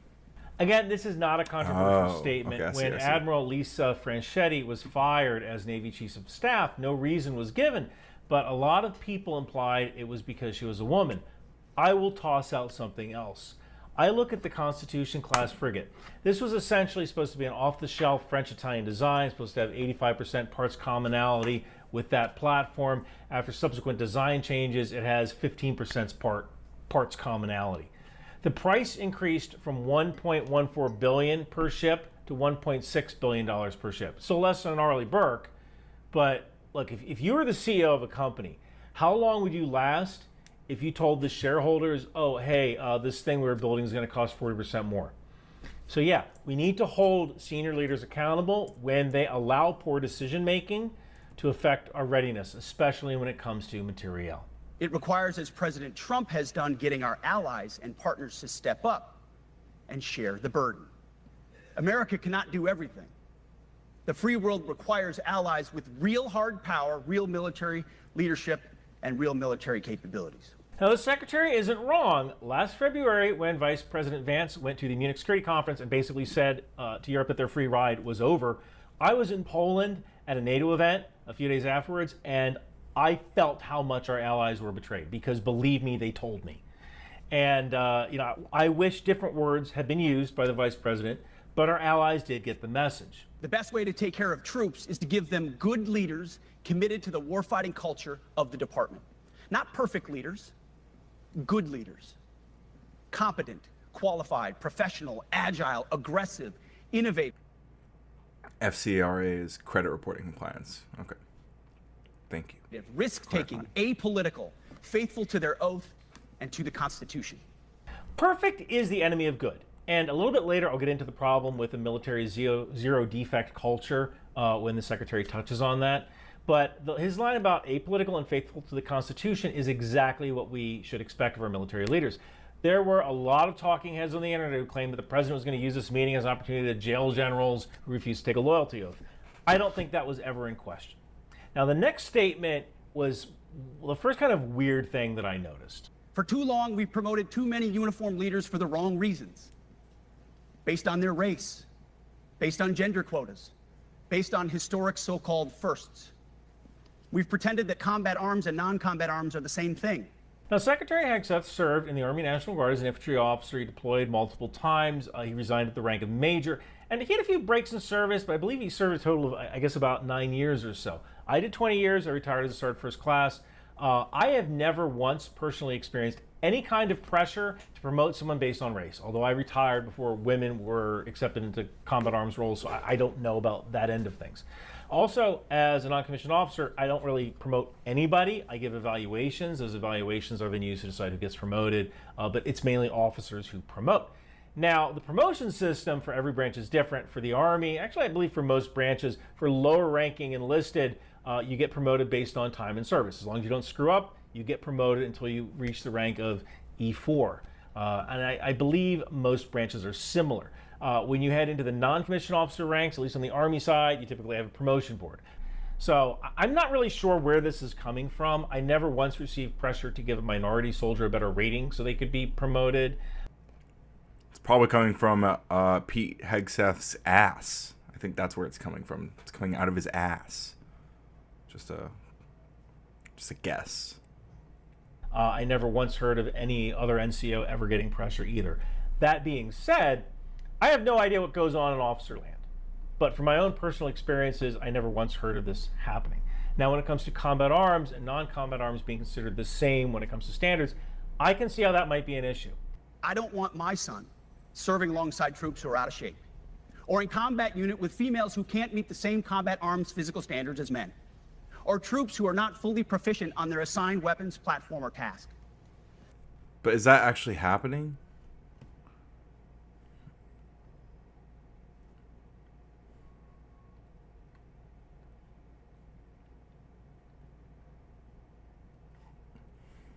Or under a leader who was the first, but not the best. Standards must be uniform, gender neutral, and high. Now again, I don't see anything controversial with this. I don't know how many women are in combat arms, meaning infantry, armor, and artillery, but women make up about 18% of the military in general. I have trained and embedded with a lot of military units while... Just a fun fact, if you guys didn't watch the Women in the Military panel that I joined, that Connor Points was on against, I don't remember who was debating, but I myself am the result of women being allowed in the military. My mom was in the Navy and met my dad in the Navy. My parents met in the Navy, and that's why I exist, is because women are allowed in the military. Otherwise, I wouldn't be here talking to you right now. Just a little bit of just a fun fact. Yeah, such a smart idea to gather all our generals in the same place. You know, that had to be going through all their minds. It's actually terrifying, like how bad that could have gone. Yeah, they wouldn't be there if they didn't pass training. Exactly. Woo yeah. Yeah, like my whole family's Navy. Like lots of Navy. Like all my aunts and uncles Navy, my grandparents Navy. Just a whole bunch of Navy. While making YouTube videos about airborne operations, air assault, flight school, sniper school, I have never once personally met a female combat arms soldier. That doesn't mean they don't exist. And I would imagine that the women who tend to go into combat arms are pretty freaking high speed to start. Now, there is a non-zero chance that some women join the infantry because they grew up hunting and fishing and hiking like a lot of infantrymen do. Probably true. But humping a day pack and a 30-30 looking for a deer is a lot different than humping a full rucksack and a mortar. But Sure. It's also possible that some women went to infantry school, they passed the minimum standards, and then when they got to their real unit, they couldn't perform. And so what happens to them? Well, they end up in the battalion headquarters on the radio with all the other men who also couldn't meet the standards or who passed the standards at a minimum, and they're too skinny to perform their combat arms job. So I think that's how an outlier kind of becomes a crisis. Each service will ensure that every requirement for every combat... That was a great breakdown. How there's people who meet the minimum requirements, and then when they get out into the field, basically, into real situations, or closer to real situations at least, that we start to see issues, just like there are weaker men who probably shouldn't be in those positions. There are going to be women who shouldn't be, but that's an outlier. Combat MOS for every designated combat arms position returns to the highest male standard only. Because this job is life or death. Standards must be met. And not just met, at every level we should seek to exceed the standard, to push the envelope, to compete. It's common sense and core to who we are and what we do. It should be in our DNA. Today, at my direction, we are also adding a combat field test for combat arms units that must be executable in any environment at any time and with combat equipment. These tests, they'll look familiar. They'll resemble the Army Expert Physical Fitness Assessment or the Marine Corps Combat Fitness Test. I'm also directing that warfighters in combat jobs execute their service fitness test at a gender-neutral, age-normed male standard scored above 70%. I'm mainly thinking of those older... They're lowering standards across the board for a reason. Is it because recruitment is so far down, and because there's probably specific things that you don't have to be as... You don't have to meet those same standards anymore, I guess? I don't know. Probably recruitment's the main one. People who would serve, like myself, who have had family who served, have not respected the American government for decades. Oh yeah, sure. Totally. Nicody says women have fought or been near the front in medical positions in every war. Not to forget worked as spies. Yeah, 100%. Yeah, there were a lot of women who like in almost every war in American history. There are also women who like did like the Mulan thing, like dressed as men. Some of them seem to have ended up being trans men who ended up like living as men after the fact. Also, just fun facts there. Busting out of a suit doesn't make you more manly, Pete. Gender neutral male standard, is that what he said? I think it might be what he said. No way I'm putting myself on the line for a fascist government. Yeah, no doubt. Combat jobs execute their service fitness test at a gender-neutral, age-normed male standard. Yep, gender-neutral, age-normed male standard. Yes, that's what he said. Confirmed. Scored above 70%. I'm mainly thinking of those older E6s and E7s in the Army who are like Master Gunners, Bradley Master Gunners, Abrams Master Gunners. These are guys who are older, they have vast knowledge in weapon systems, and we've spent thousands, hundreds of thousands of dollars training and educating these people. And when you have some of those older soldiers who are in that career field, they're very, very hard to replace. So I have a feeling that a program like this might get delayed or paused because we're just losing too many technical experts who meet the minimum standards, but not whatever this enhanced standard might be. And also, we can't set up soldiers for failure. There are lots of posts which show chow hall food is not good, or there's not enough of it. Or we ask our soldiers to work 16 hours so that all the Apaches in a squadron are mission ready, and because of that, these soldiers miss chow. Or they get to chow right before it closes and there's essentially no food left. And then we wonder why our soldiers go to Burger King. Don't be surprised if they don't enact the draft, Ryan. I could see it happening. I think luckily I'm outside of I'm 33. What the heck does age norm mean? Well, I imagine that there are like different standards for people at different ages. Right? Fuzzy says it wasn't until January 2013 when they lifted the 1994 ban on women in direct ground combat. Wow, that was recent. The suit is hideous, says Patrick Lucas. I've never bought a custom suit, only off the rack, but damn. Enacting the draft would backfire, LMAO. Oh, yeah, sure. I agree. I need a suit. So I don't own a good suit. I think I have like a blazer somewhere, but I don't have like a good suit, like a good fitted suit. That's something. Support the stream so I can get a nice fitted suit. Also, there's a lot of gyms on post that are not 24-hour gyms. So let's say you have a soldier who wants to work out after dinner. He might only have a 1-hour window to do that, and that's when everyone else is also in the gym. So while I understand the desire... A bow tie? I would rock a bow tie. Also good to see you still here, Mohammed. How you doing, buddy? Shelly says, not for nothing, my father would have lost his shid if he had to watch this shit coming out of our government. No, I believe it. I think a lot of people are. I think probably a lot of those generals who are in that room watching him are like, what the fuck is happening? It's the man in the suit. True. Yee. They need us saying yes every time. Genitals. Thank you for that, Mohammed. Thank you, my friend. Fuzzy says, that's why it annoys me when the people say that's why women are never on the front line, but they weren't even allowed to be until 2013. Yeah, sure. For soldiers to get fit. Are the chow halls open? Are they serving good quality food? Are the gyms staffed and open 24 hours? If the answer is no to any of those three things, these proposals are not going to work. This also means grooming standards. No more beards, long hair, superficial individual expression. We're going to cut our hair, shave our beards, and adhere to standards. The beard. All right, so we're changing that standard. Is that changed? Presumably, is he announcing like a formal change? Or has that already been like rolled out?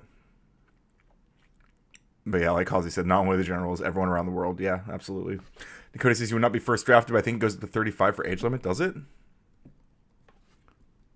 When do men age out of the draft in the United States of America?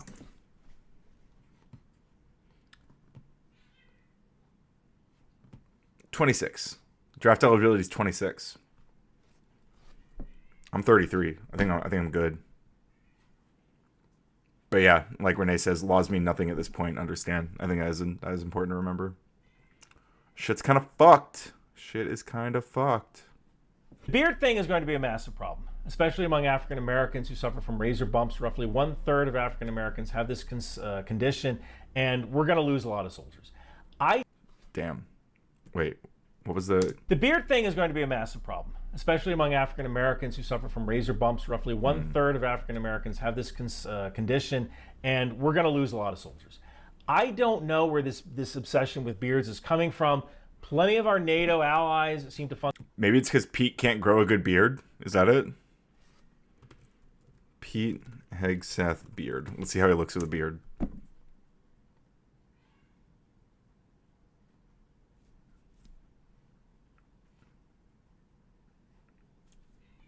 Wait, Reddit. Wait, no way. Pete Hegseth is unable to grow a full beard, which is why he specifically called out beardos as a sign of weakness in the military. That's according to this Reddit thread. The only reason facial hair was banned in the military during World War is because there were gas attacks and gas masks didn't fit airtight with beards. In the big wars pre-World War I, there was a great collection of well-groomed facial hair in the military. Abe says, when I was in, beards weren't allowed instead of in special forces.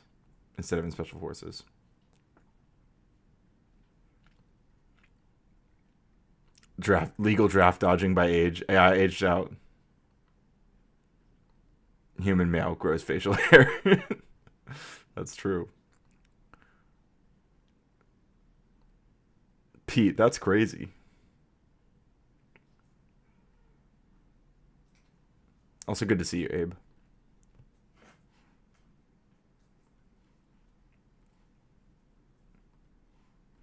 To function well with beards.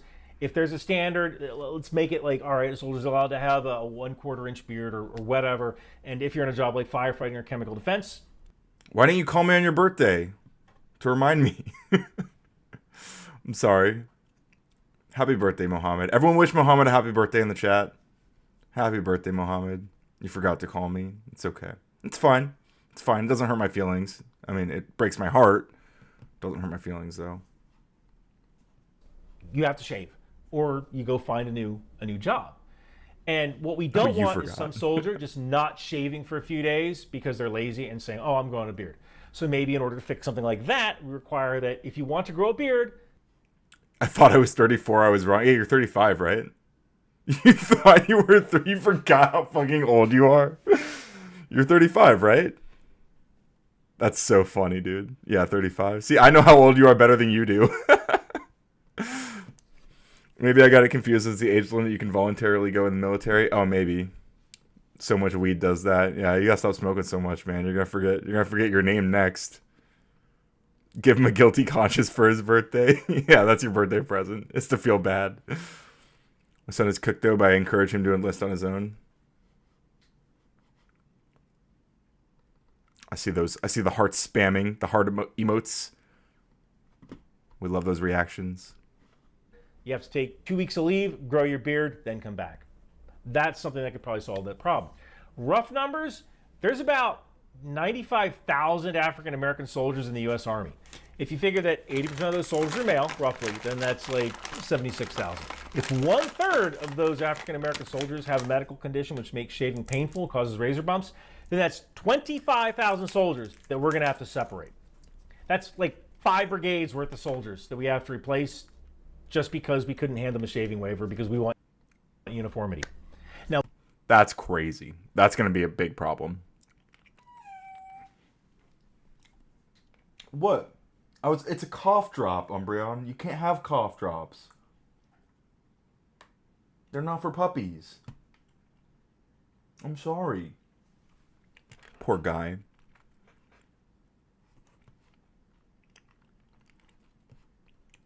Now multiply that times the other services. This is going to be a huge, huge problem. Today, at my direction, we're undertaking a full review of the department's definitions of so-called toxic leadership, bullying, and hazing, to empower leaders to enforce standards without fear of retribution or second guessing. Of course, you can't do like nasty bullying and hazing. We're talking about words like... Wait, so we're encouraging bullying and hazing now?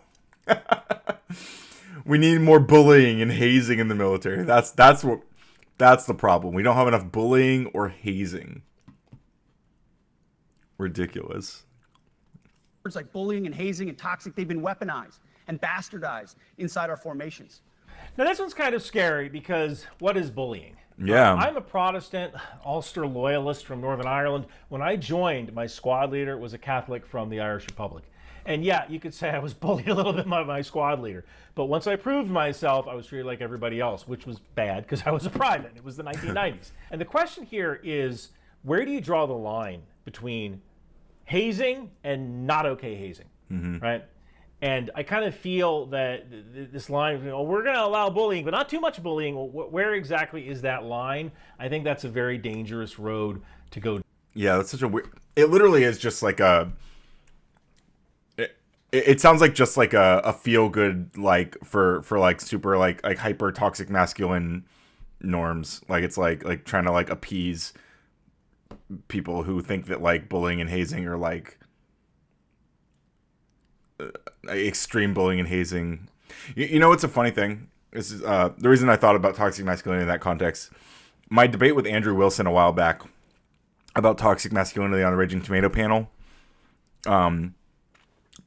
He actually, there's a moment where Ghosty, my debate partner, is asking if he would acknowledge that, like, some hazing goes too far, and we were talking about how hazing is something that men are supposed to do because it's like a masculine thing that men should do, and he acknowledges that sometimes the hazing goes too far, and like we pointed to that as a perfect example of toxic masculinity because it's people engaging in behaviors that may be harmful to themselves or others, specifically because they feel they're supposed to display their manhood, right? Display their manhood is a funny way to put that, but you understand what I'm saying. And he immediately, and I didn't catch this in real time, which is unfortunate, but like he immediately pivots away because I think he also realized that he just walked into a concession. But yeah, something to think about. Very toxically, like hazing is hazing in its relationship to like toxic masculinity. Go down. But when it comes to any job that requires physical power to perform in combat, those physical standards must be high and gender neutral. If women can make it, excellent. If not, it is what it is. I don't see anything wrong with this statement. I know it's one of the fears when the secretary is being confirmed that he doesn't want women in combat roles. So this is a clarifying statement. The next thing that was said didn't receive a lot of attention, but I think the most important thing said during this speech, and nobody is talking about it, comes up next. Third, we are attacking and ending the walking on eggshells and zero defect command culture. A risk-averse culture means officers execute not to lose instead of to win. A risk-averse culture means NCOs are not empowered to enforce standards. Commanders and NCOs don't take necessary risks or make tough adjustments for fear of rocking the boat or making mistakes. This is super important, and I wish we could stitch this onto a pillow or write it in the sky. When General Colin Powell was a second lieutenant in 1958, he lost his sidearm, his pistol, and he wondered whether he should look for it or tell his commander that he had lost it. Now, losing a weapon in the Army is a big freaking deal. So Powell radioed his commander and told him what happened. Later, the commander met with Powell and gave him a lecture, and then afterwards he handed him back the pistol, and which had been found at some point. And if that had happened today, Powell would have been fired. Gone. And Powell went on to have this incredible career. Now, I know the Navy, without a doubt, has a zero defect mindset. In some ways, it kind of makes sense. You're on a freaking ship in the middle of the ocean that can sink. But, you know, I think the zero defect mindset can also result in a poor climate, in a poor command climate.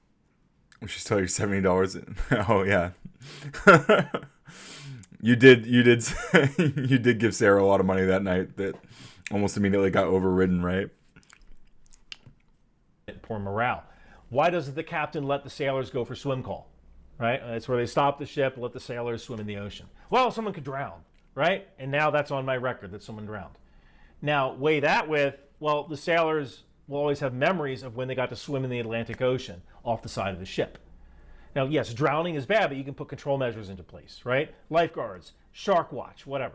But that ship captain who's thinking of his career and thinking, man, I don't want to lose my career, and by letting these guys go to swim call in case someone drowns, it's just easier not to do swim call. And people wonder why morale is broken. And I think that leads into the next thing that was said. But you should not pay for earnest mistakes for your entire career. And that's why today, at my direction, we're making changes to the retention of adverse information on personnel records that will allow leaders with forgivable, earnest, or minor infractions to not be encumbered by those infractions in perpetuity. And I agree with this. Let's just say the commander allowed his company to... I think it would really depend on what these quote-unquote minor infractions are, but like, okay, it doesn't sound like inherently a bad thing, especially with the example he brought up. have a beer at the company cookout, and some soldier got drunk and got a DWI. Should that commander be held accountable for the rest of his career because he let his soldiers drink at a picnic, which is something a lot of companies and the real civilian companies... What did I miss with the $70? It was just money Jelly sent to Sarah during a panel, like I think to boot somebody or to... I think the goal was to free up space to get me on initially. Not 100% sure. I think that was the goal. Maybe I'm being presumptuous. In the real world let people do. Should that commander be held accountable that he allowed this soldier got drunk? And I think that if there were control measures in place and this soldier somehow overcame those... Yes, bong and stuff. That is a great point. Very, very... I talked about this during the Tommy Lauren and Crystal Ball segment yesterday. This is the same admin that pardoned soldiers who executed, Patrick Lewis, gifting a membership. Congratulations, Kieran, of all people. Congratulations, Kieran, for your new Radical Coder channel membership. But yeah, I was bringing up how it was the Blackwater contractors.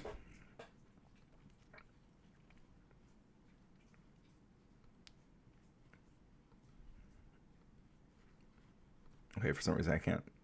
There we go. The Blackwater contractors who massacred Iraqi civilians, 14 civilians, including two children in Baghdad in 2007. Trump pardoned them. Pardoned them for that massacre. So there's that. Those control measures because he wanted to get drunk. Thank you again, Patrick, by the way. Thank you again.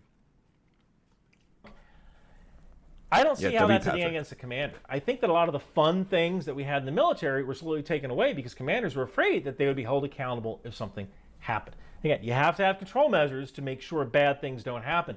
But just saying no because, oh my God, my career, it really does restrict what we're able to do. But if several were hung from bridges. Several who? Like the civilians or the contractors? Presumably civilians, right? Disturbing stuff.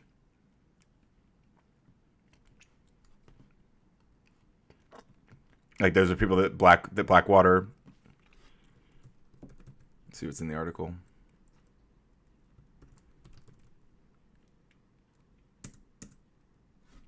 No, it doesn't mention that. Yep, Blackwater. Yep. Oh, the contractors were hung from bridges? Is that why they fired? Is that like their reasoning? Like because some of them were killed, and is that like what their justification for the massacre? I mean, obviously, it doesn't justify it at all. Two contractors thought they could do it themselves, and then it escalated.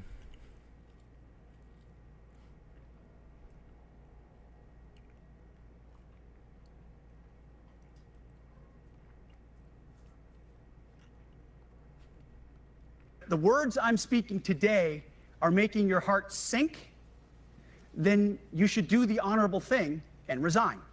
Jesus, dude. That's crazy.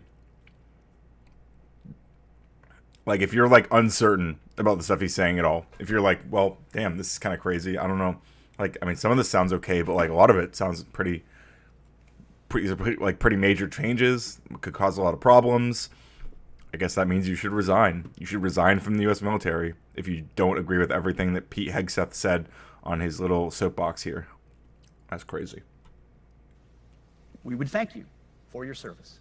Now, whether you agree with the Secretary of War or not, he is still in charge. We still have civilian control over the military, and this is the Secretary's decision. So this is pretty stark, although I think that most of these flag officers are going to stay. Today, at my direction, we are drastically reducing the ridiculous amount of mandatory training that individuals and units must execute. We've already ended the most egregious. Now we're giving you back real time. Less PowerPoint briefings and fewer online courses, more time in the motor pool, and more time on the range. So this is good news.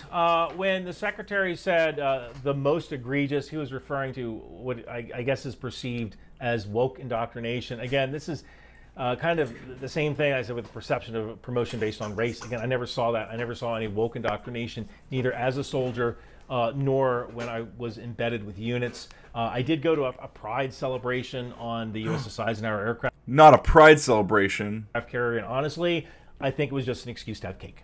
I think most of the people were just there for cake. But W one cake. major complaint soldiers Yeah, but it's gay cake, Ryan. It's gay cake. You gotta be careful with that gay cake. have is that there are times when there are these endless PowerPoint briefings, and it can be like motorcycle safety. The Army comes out with a new policy on motorcycle safety, and everybody has to watch the slideshow presentation, even if they don't have a motorcycle. And yeah, it's great to get that time back, but it only works if we have the funding to go to the range or do maintenance. So going to the range and doing maintenance are important, but the question here is, do we have the money to go to the range and do maintenance in the next fiscal year and in the fiscal years to come? So hopefully that will be forthcoming. Basic training is being restored to what it should be. Scary, tough, and disciplined.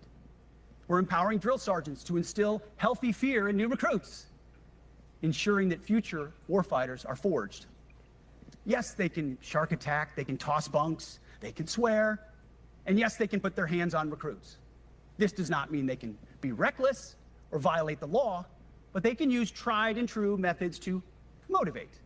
One of the purposes of Really weird way to phrase that. To motivate. Like the inflection there was like, okay.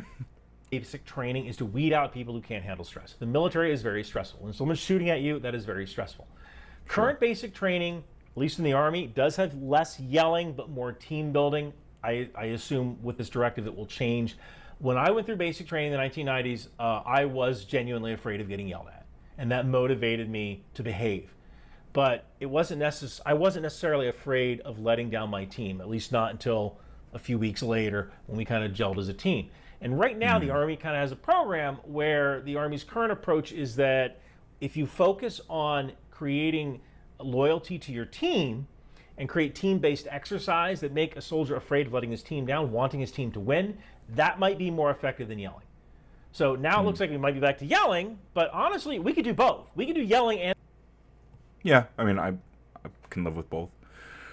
The pic of a general literally facepalming during Pete's blathering, Ryan. Hilarious and horrific simultaneously. Yep, that'll go in some history books, I'm sure.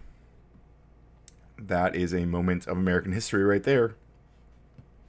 Let's see if we can find that. General facepalming Hegseth speech.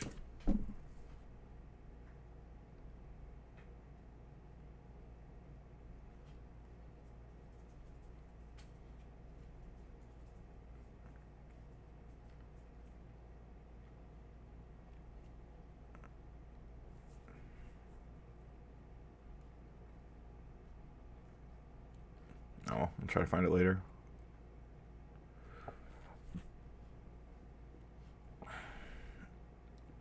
Which general got retired after the speech? Did they? Scrubbed from the internet? Maybe. I do not trust this Ryan. This Ryan? Oh yeah, I know you don't like Ryan Macbeth. I know. Look, I take the stuff he says with a grain of salt, but I mean he's just recounting like his military experience and applying it to this conversation. You know, I don't think there's anything crazy he's saying here that is like. I think you probably don't like him because he's like an Israel. Is he like an Israel shill? I assume. I haven't like really followed his coverage on Israel Palestine. Which general retired after Hegseth speech? He went after his boy. Thomas Bussiere and Brian Fenton announced retirements after Hegseth's speech. According to reporting from The Hill, let's go ahead and just open that up.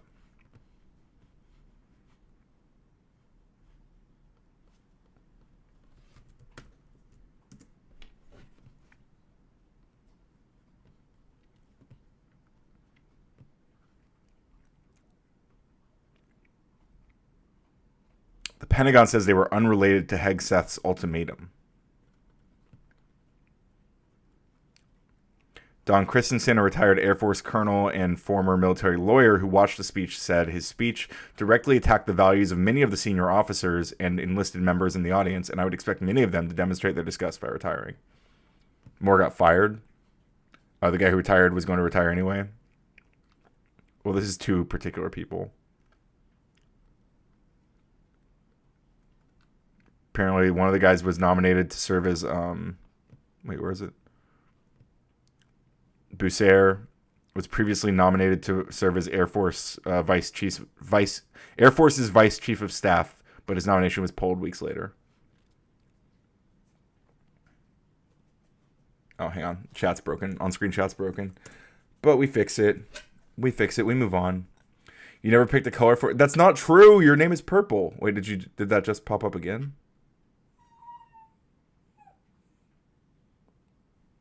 Oh, interesting. When I refreshed the chat, it brought up old chats.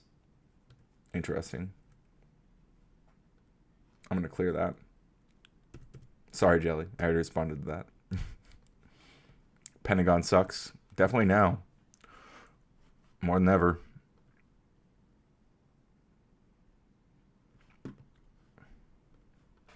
And team building, you know? I don't want to lose this team building aspect that it seems like the Army is kind of focused on. So I think there's a lot of young men who are looking to bond with other young men, and I certainly hope that this aspect of basic training isn't eliminated just in favor of yelling, because that's what we used to do. Now, when it comes to putting your hands on a soldier, I disagree with that 100%. Because it can go from like a boot in the ass to get a soldier back in line to a freaking assault charge like that. Yeah.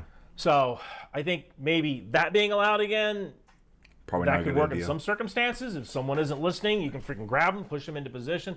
But I don't really see that being implemented with drill sergeants who are currently on the trail. We also don't fight with stupid rules of engagement. We untie the hands of our warfighters to intimidate, demoralize, hunt, and kill the enemies of our country. No more politically correct and overbearing rules of engagement. Just common sense, maximum lethality, and authority. God, common sense is such a fucking dumbass way to make any policy. So this was an interesting one. I can tell you that I never once felt constrained by my rules of engagement. If I really had to give an example, Iraq in 2009, we weren't allowed to have automatic grenade launchers, Mark 19s, on our vehicles doing convoys in Baghdad because it was too destructive. Now, there is a big difference between Baghdad in 2003, when you were using Mark 19s, and Baghdad in 2009.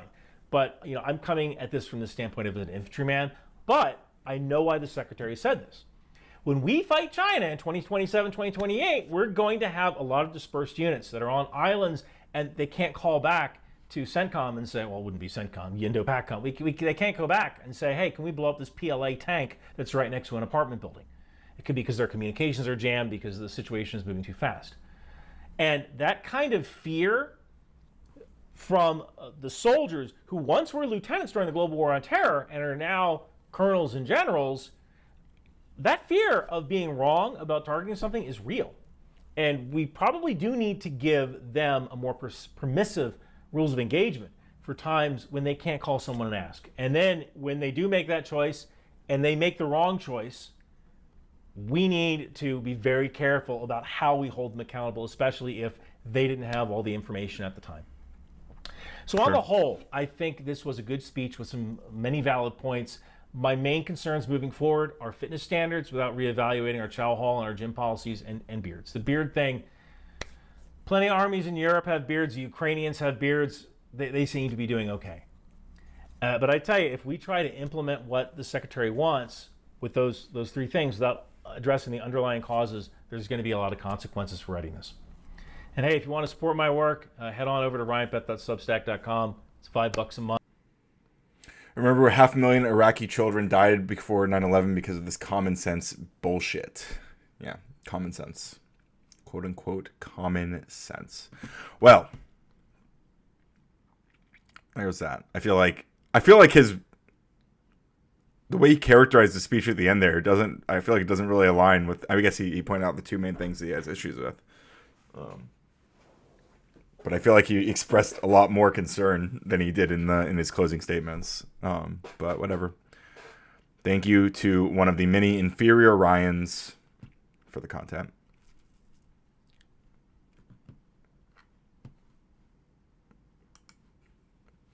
Patrick Lucas says, Muhammad, if you or I worked there, an orange man's button wouldn't his finger all we can hope hey? Orange man's button wouldn't his finger. That is a very confusing sentence. An orange man's button wouldn't respond to his finger. Okay. I think I see what you're saying.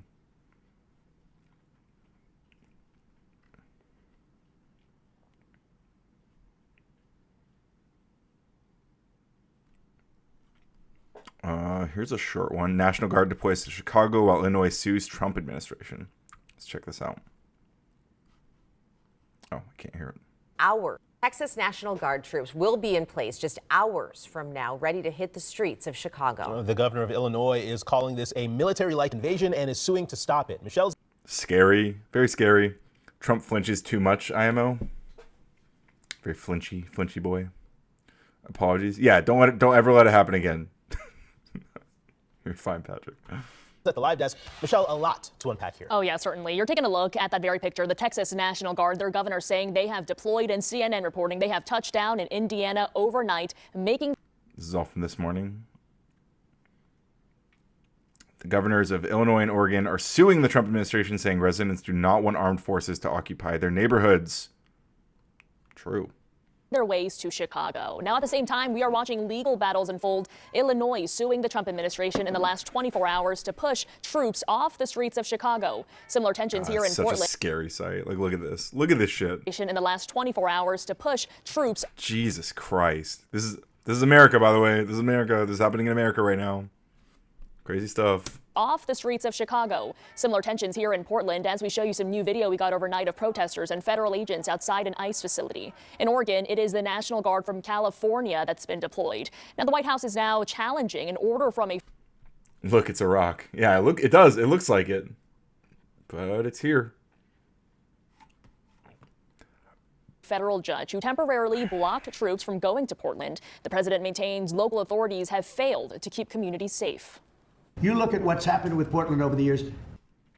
What's up, Kieran? Congratulations on your membership. Someone gifted you a membership earlier. So you can use our cool emotes, like Sip and Squirtle. If you get mad, you can use the Angry Jiggles. Enjoy. Hope you had a good stream. You know, Kieran, I used to fucking despise this guy, dude.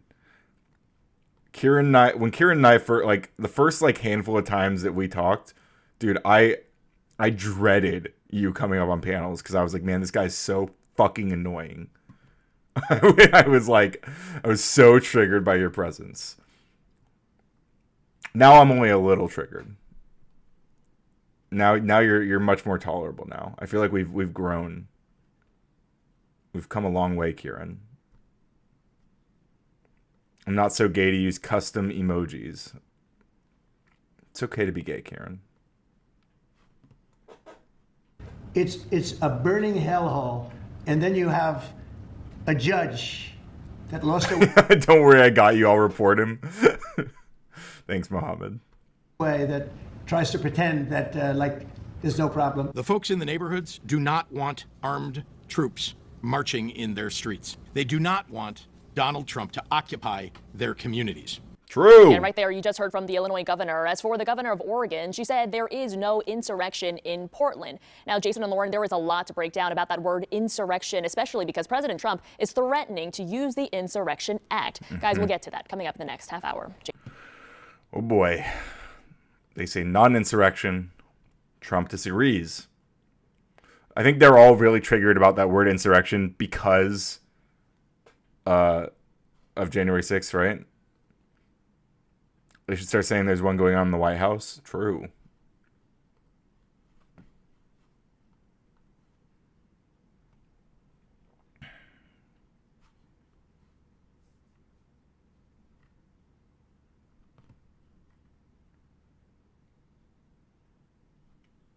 Okay, I do have one other video I want to watch. It's not really political, but OpenAI has dropped a new tool.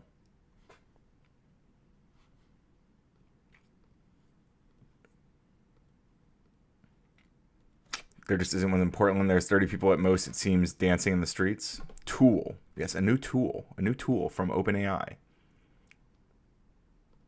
And I think it's pretty cool. So nice poop emoji. So you might, if you're a frequent viewer of the Radical Coder stream, you might have seen this tool that I use, this thing I created personally. Kieran says there was no insurrection. Okay, dude, okay. That's cute. Kieran, you don't even go here. She doesn't even go here. But this is a little tool I made. It's just like a drag and drop interface to interact with, or to like sequence up. I mean, I use it primarily for getting like transcripts of videos. So like I would copy this YouTube video, come over here. This first node takes the video from the, like it runs some JavaScript to get something from the clipboard, and then it flows over to this one, which transforms it into a specific format, so it can then call an API I have, which is used to get a YouTube transcript, and then it adds that to my clipboard. So we'll see it in action. And now I have the transcript. Now, this is not exactly what we're about to see with OpenAI's tool, but it's very familiar. So we'll create a new workflow.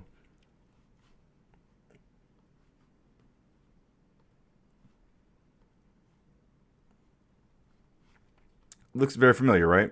This looks a lot like what I just showed you, just much cleaner, perhaps. But it has an agent. So basically what this is to make visual workflows where you have agents, like AI agents that you can, transform output or make decisions or do actions and stuff with. Radical. That's radical. Insurrection's a little rich, TBH. Ryan type beard, thumbs up. Neck beard, thumbs down. That's true. That's real. J6 they did, and right now they're doing a slower version of it. Yeah, sure. The fun part is we might find out they rigged 2024, which would make Trump's loss in 2020 even more ironic. Yeah, it still could happen. I think we should have our, I don't think it's going to matter in any, I think Trump is going to serve out his, Trump's going to serve his term, no matter what comes out about that. I think it's just going to happen. But it's going to be a lot scarier if that comes out, for sure. Miller intends to take the National Guards who are loyal to him and create their own army. Yeah, this is above my practice. That's fine. You're fine. Don't worry. I'm gonna make it it's not gonna be too complex here. Sure, the police just opened those doors. Sure, they did. Yeah, right. They just opened the doors. It was just a little tour. They were just hanging out. They won't be able to remove him, but if it comes out, people will turn hard. Yeah, I mean they already are. They're already turning on him. But yeah, that would be crazy. I hope that's not true. I mean. Part of me is like, it would be nice to think that as many Americans as seem to have voted for Trump actually didn't. That might be a relief. But, yeah, I don't know. Yeah, more outspoken, sure. But yeah, things will definitely escalate if that happens. That'd be very scary times. But anyway, this is basically just the idea here. Is that we start with some input and it sends it off to an agent and it makes some decisions. So let's see. Let's do an if else thing here.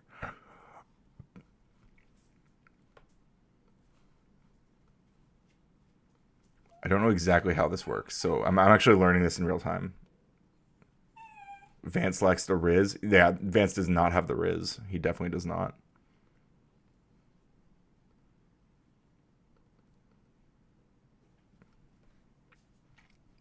If input equals 5. I don't know exactly. I think I need to watch a video on how this works. So let's watch this video, and then we'll build stuff as we go. Hello, I'm Mike. Well, Hi, it's Mike. here, Agent Builder from OpenAI. Many people are already calling it a Zapier killer, but is it truly that?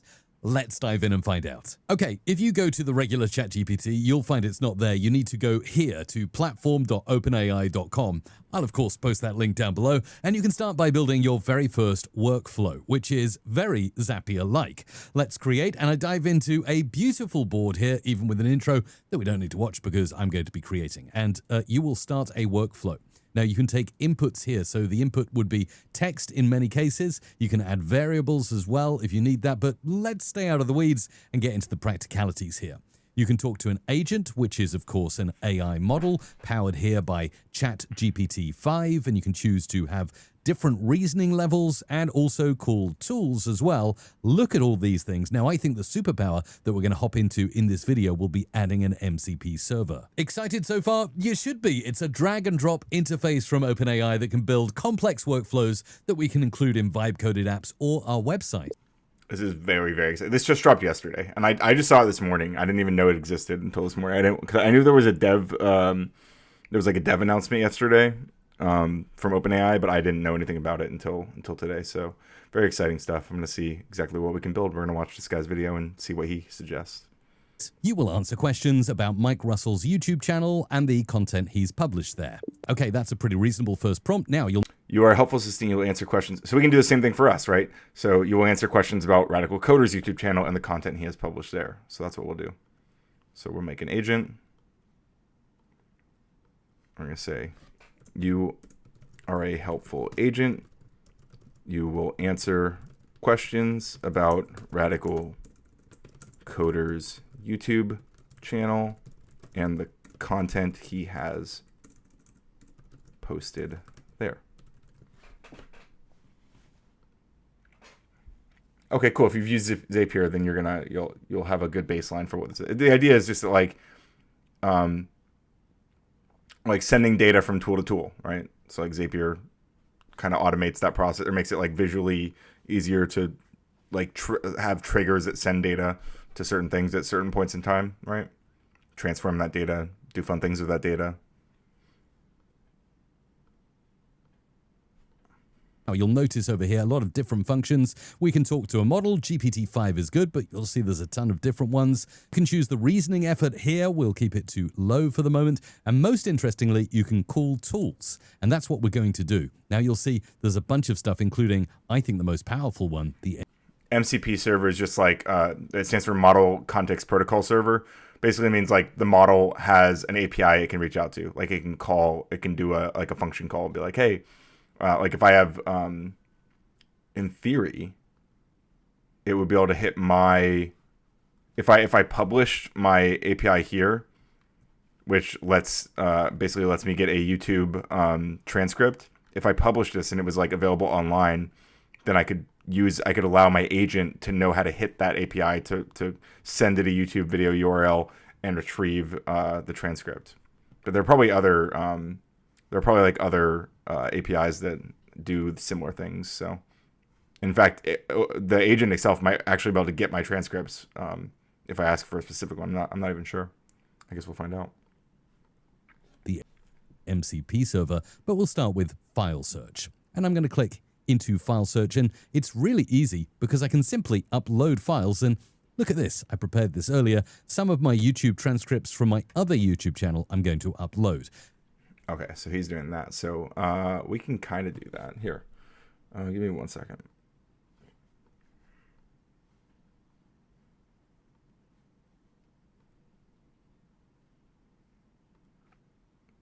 Tools, file search. Let's see if I can find some examples. Just give me a moment here.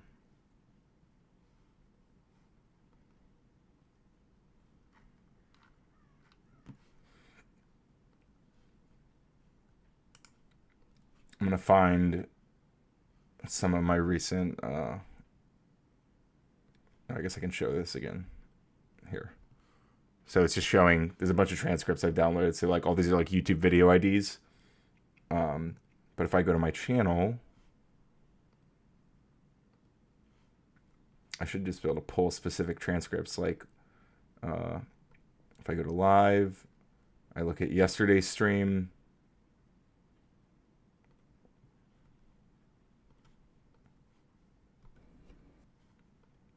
It has the ID FR3. So let's see. These are in alphabetical order. So FR3. Here it is. This is my transcript from yesterday's stream. Yesterday morning's Good Morning stream. So I'm going to include that.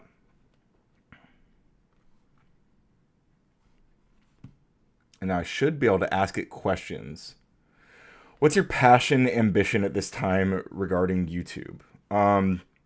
Primarily politics, debate, but also like I want to. The reason I want to do some of the AI stuff as well, and like tool building. I want to kind of merge all those worlds together and do something unique, which I already think we're kind of doing in a certain way. Really, my favorite thing like is just like sitting here talking to you guys and like watching content with you guys. Like it's super stimulating for me. It's a lot of fun. It seems like it's been going really well. Channel's been growing. People have been enjoying it. By the way, like the stream, support the stream. 5 minutes left in the goal, by the way. Goal is about to expire. I don't know what will happen if that expires. I might keep going. I might not. You never know. So it's highly recommended that we meet that goal. But yeah, I don't know. I love doing the debates and the panels. I think actually tonight I was thinking we're gonna host an open panel because I really enjoyed the last open panel we did. I think that went really well, and we had a basically, instead of the traditional like donate to boot a panelist, we had which technically we did have as well, but we focused it on donate to change the topic. And I think that was really fun. I think people really enjoyed that, and people were donating to like get us to talk about specific things for like a specific period of time. Yeah, I don't know. I think we can have like a more productive platform for discourse, and that's kind of like what I want to see this turn into. Besides just like being able to do whatever I want on a day-to-day basis and do it on stream, you know. I hope that's a good answer. But right now we have this tool now where we can have a conversation with an agent where it can search files, specifically YouTube. I'm going to throw in some other ones. So let's see. Upload some other files. I'm just going to pick a bunch of random ones. Like I don't even know what these transcripts are, but we're going to throw them in.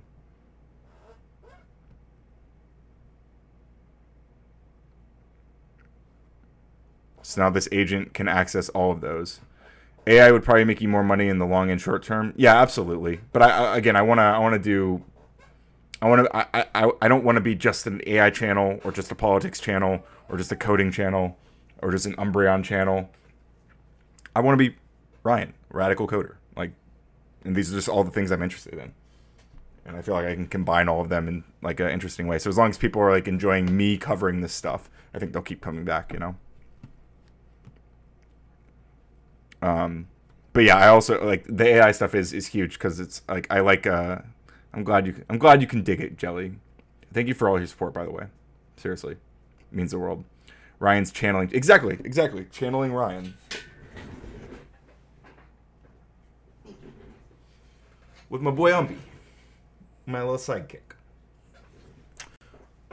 But okay, I gave it some transcripts. You should host more panels. Yeah, I agree. And tonight, that's the plan. So probably around 7 or 8 p.m., I'm hoping tonight, we will have a radically open panel. It's because you have nice cheekbones. Well, thank you, Jelly. I appreciate it nonetheless. But yeah, well, we're definitely going to do a panel tonight. Ryan, I've wanted to watch some of your panels lately, just I live in Melbourne whilst I'm an insomniac. I require sleep at times. You're talented at what you do, though, man. Thank you so much, Patrick. And thank you, Patrick. You've gifted quite a few memberships to the channel. I always appreciate it so much. It really means the world when you guys do stuff like that. You know, because you don't have to. I appreciate just the likes as well. Like, if you don't have the funds, you can support me with your thumbs, you know? Oh, damn. My phone just hit the ground. But yeah, support the stream, support the ween, the boy. I appreciate the kind words as well. All right, so let's. I'm gonna keep following along with this video though, and let's see how we're gonna interact with this content. Now, the agent will automatically index them. I'll click attach, and that is now done. Now, within moments, that's literally just a few seconds, I built my first workflow. I can now chat with my YouTube channel. Let's go over here and click into preview, and we get a... So mine, I guess technically I included, so let's update the prompt. I guess, I don't know if you guys can see that, this section of the screen. Oh, yeah, I see. Let me fix that.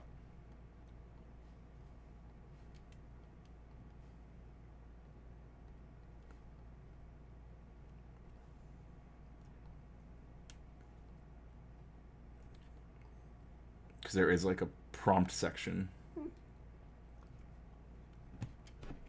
So yeah, I said you're a helpful agent. You will answer questions about Radical Coder's YouTube channel and other YouTube content provided, and the content he's posted there.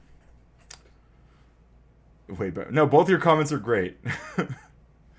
All of you guys are great. I'm also really happy with the community I fostered here. Like, we have a bunch of good, open-minded people with you know, from all over the political spectrum. But I'm finally starting to see like a more progressive-minded audience take front stage or take center stage, which is that really is like I would prefer that. I want more people like who are like-minded. To recognize what I'm doing here, because for a long time my whole audience was like people who just fucking hated my politics, and it was really difficult to it was just always fighting. I'm always fighting with my chat. Then I like fighting with my chat from time to time, but like it was just too much. I'd rather be stimulated by just having conversations with you guys than like battling with you guys. Umbreon could make you bank, though, so make him his own channel called Umbreon's Hall Pooping Chronicles. Yeah, maybe. The cheekbones are supreme. Thank you, guys. Thank you. Nice to look at during my workday. I'm happy to provide that. And so is Umbreon. Okay. A basic chat box, so we can say, what did Mike... Okay, so I understand the point. So let's say preview. What did Radical Coder talk about in his recent Good Morning stream? No, sir. Stop. Seriously, though, Umbi should have his own channel because puppy channels make the money and would pay for himself. Actually, yeah. Yeah, seriously. He's so cute, too. Yeah, I'm not opposed to making a separate channel for him. Here we go. Here's a quick recap of Radical Coder's most recent Good Morning stream. We talked about the government shutdown. He opened by riffing on the ongoing U.S. government shutdown, even performed an AI-generated protest-style song with Spirit Halloween in the Capitol motif about check stopping, rising costs, and people carrying on despite the shutdown. I spent most of the stream watching and reacting to Tommy Lauren versus Crystal Ball, focusing on what fascism means, whether Trump's rhetoric and actions, like talk of using the military against the enemy within, fit that label, taxing the rich, New Deal era policy, popularity, and inequality debates he felt Crystal handled well against Tommy's pushback. Hey, stop. Stop. No, sir. No, sir. Free speech and censorship claims, including the FCC jawboning discussion, Twitter files, and the White House asking Twitter to remove Chrissy Teigen's tweet about Trump, which he cited to challenge selective outrage on censorship. True. Antifa protest and when and if the National Guard deployment is justified, while emphasizing that Antifa is not a centralized organization. DEI and standards in the military, plus an Iowa superintendent's immigration status, where he argued performance and community support mattered more than labels. Immigration and enforcement, he highlighted harsh ICE practices, wrongful detentions of U.S. citizens, and said peaceful obstruction of deportations can be morally justified. I did say all that. That's true. That's true. Rob Noor would call me an insurrectionist for this take, by the way. But I was defending, like, more, at least morally. I'm unsure about, like, legally how this should be engaged with, but, like, morally, standing between an ICE agent and, like right now with the way ICE is conducting themselves, like standing between them and someone they're trying to grab, I think is probably morally defensible. Community creator notes, he addressed friction with a fellow creator over a Stop Sexualizing Our Kids clip featuring him. This was the Sarah discourse yesterday, saying it felt gross and misrepresentative, and he explained the original context was teachers acknowledging families with two dads. That's true. Stream and housekeeping, chat banter with his dog Umbreon, reminders to hydrate, a plan to raid Hutch, and a note that he's organizing and may publish his Obsidian notes from past streams for easier reference. Yeah, 100%. Good summary. Good summary.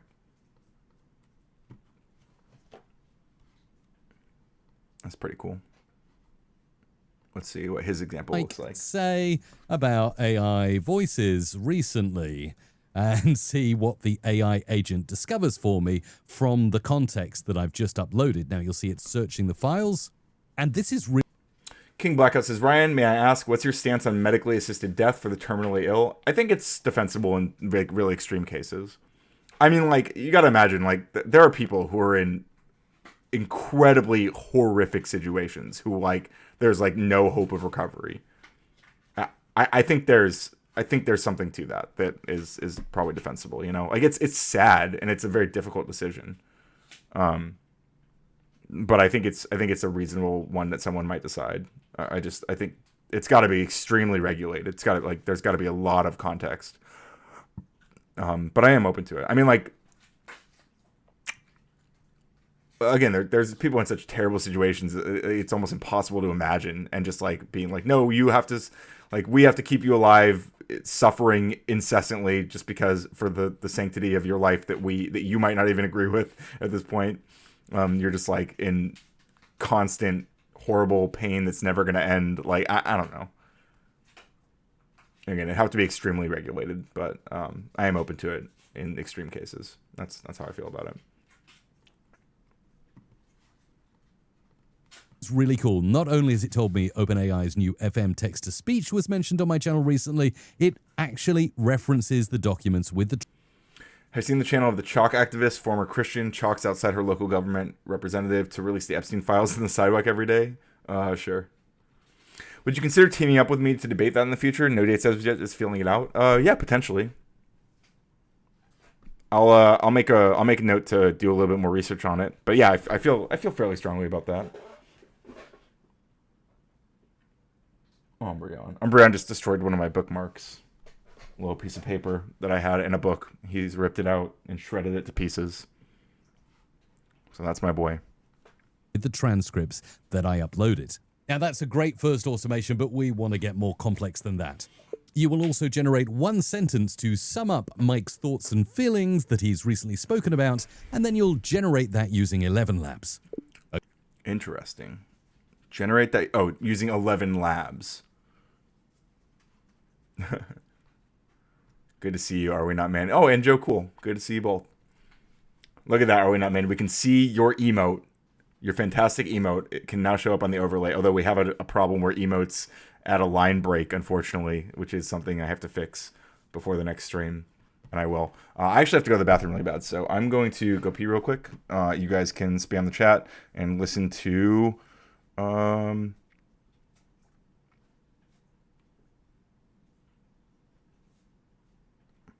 Let's play the playlist. Think I should be okay. Calm down. Let's spam it that much. I've been waiting here for days. You say don't go. Girl, I think you're such a mess. Don't text back, 'cause I know what's next. Before you go, I gotta get this off my chest. But you're blind to the lessons I learned. Oh, to the lessons I learned. I don't know how to feel. Let's go. Tell me, are you for real? You for real? I don't know. Let's go. I don't know. Let's go. Just lose yourself inside the sound. There's so much that I figured out, but you won't know unless I tell you. If I could, I just would expel you. So let's go, in case we die tomorrow.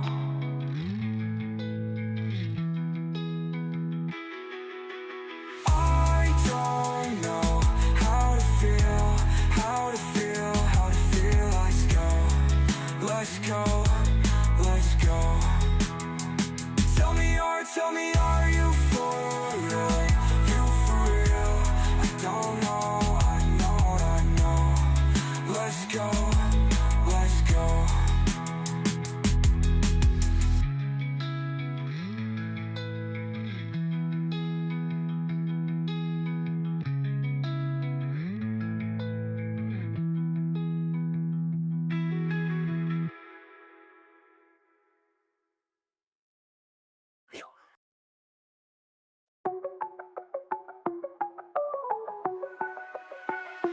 Haters get a verse from the wiener that I win with. Got some competition, maybe you should pay attention. Wieners in the back and they going in succession.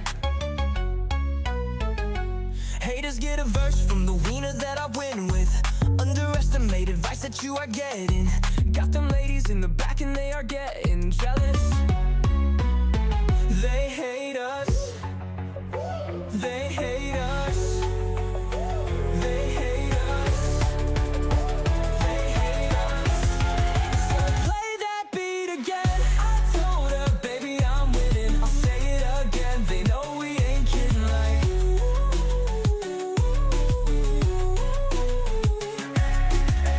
I told her, baby, I'm winning. I'll say it again. They know we ain't kidding like.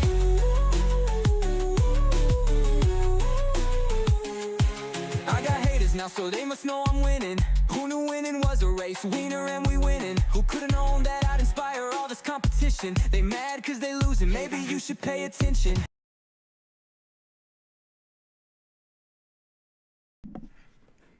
All right, wait, man. I only did the timeout because you spam my fucking chat so much. I don't mind the emote spam, but like you're doing too much, man. It's just too much.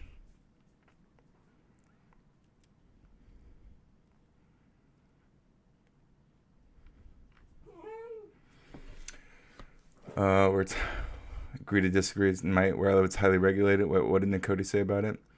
Oh. Wait,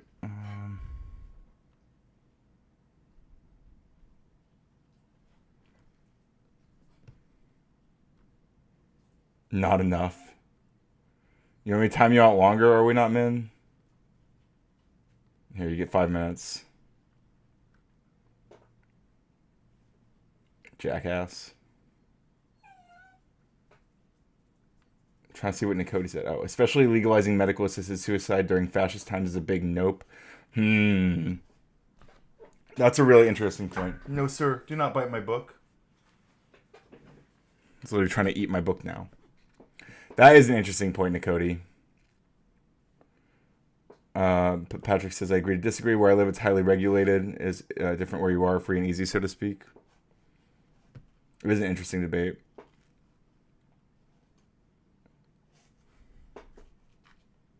Let's fucking go. True.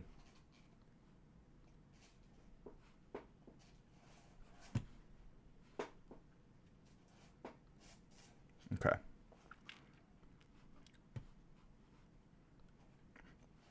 I guess we could also ask it, what other channels do you have transcripts from? So we can see like what those other transcripts were.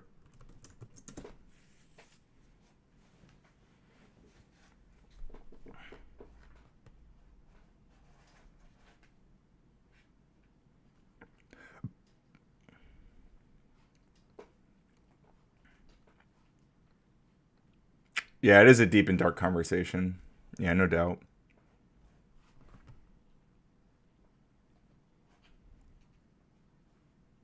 Interesting. Wait, if I do a new chat, okay. What channels do you have transcripts from? I think in that other conversation, it had already only looked at the Radical Coder one.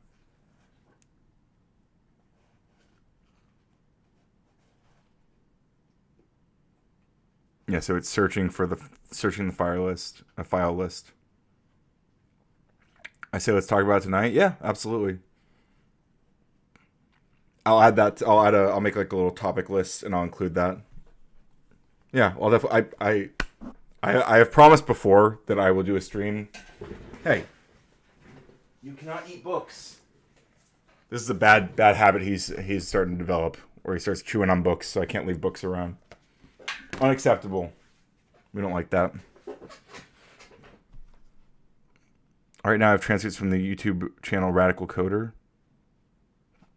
But there's other videos, right? I gave him others.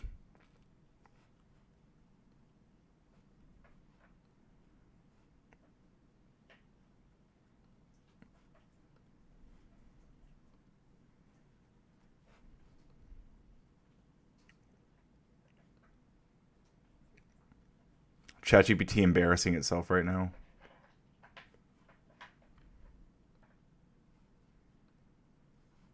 I can't like view the files.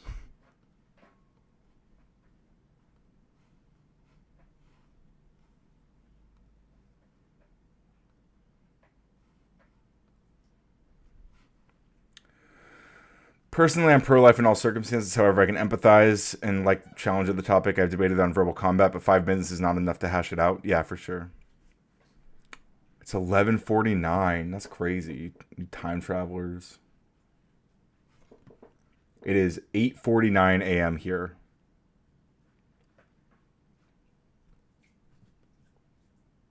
Jesus.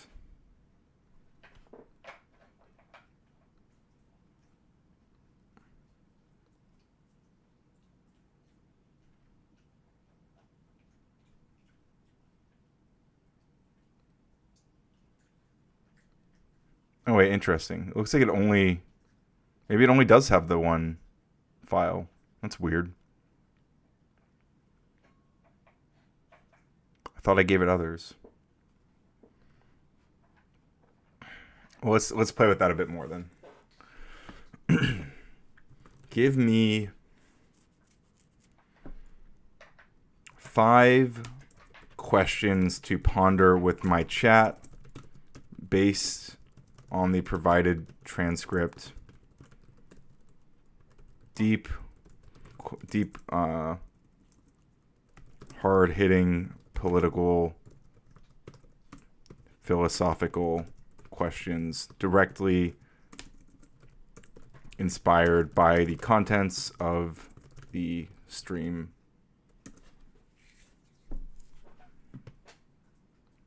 Bad enough when I forget when it's time to call my GF that's in the UK.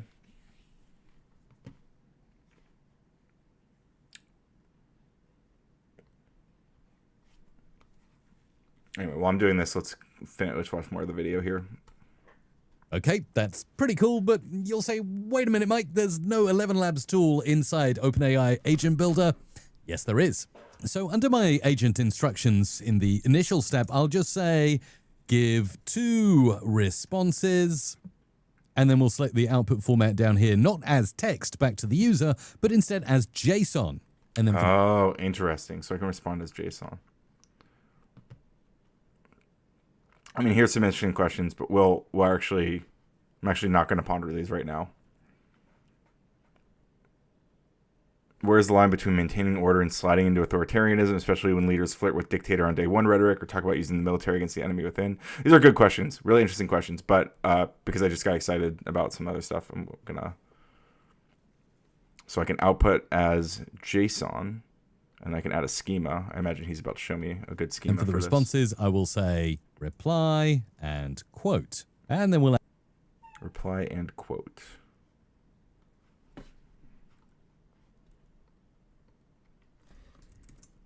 Reply and quote. Add the exact same schema here. Property name will be reply, and I'll say quote. your reply to the user, and then we'll add quote, a whimsical quote based on your reply and the content. Okay, let's do that. So reply, your reply, and quote, whimsical quote based on your reply and the content.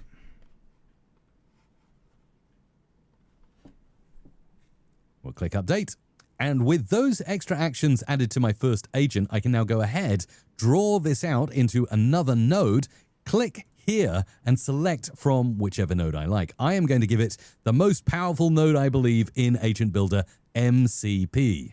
Okay, over here, I have the possibility to add an MCP server, and you'll see they have MCP servers created by OpenAI for most of your Google accounts, Microsoft accounts, and also Dropbox. But under other developers, excitingly, natively, yes, you might have guessed it, I'm very... So you can actually connect this to Zapier, Jelly.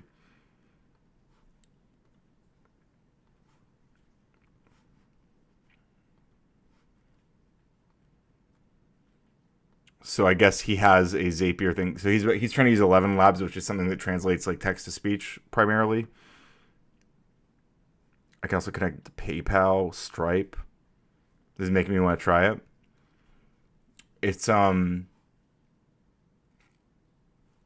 platform.openai.com. That's the best way to engage with it. You have to like set up like an organization. I had to do like a face, like I had to like upload my ID and everything because it's all like, I don't know if free OpenAI has it, but I mean, this just rolled out yesterday, so there will be lots of updates moving forward, I'm sure. If you don't, I don't know if you have like ChatGPT Plus or whatever.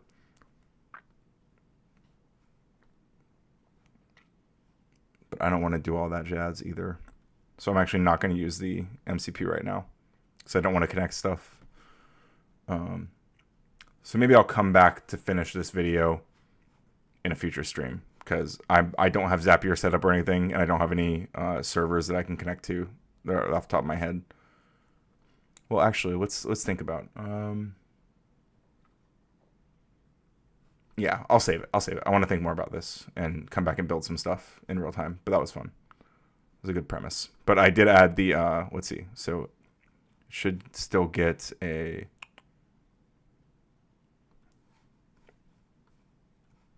It should go. I want to check the response schema thing. So, list out 5 important topics from the content from the transcript you have for future content. Maybe 5 short, hard-hitting questions to discuss on a panel tonight.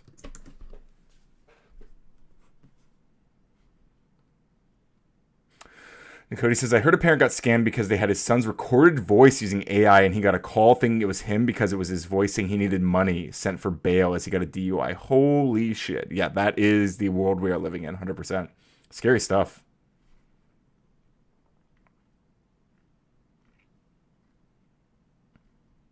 Oh, the fact that it's like a JSON. That's a little bit frustrating now. It's harder to read. That is wild.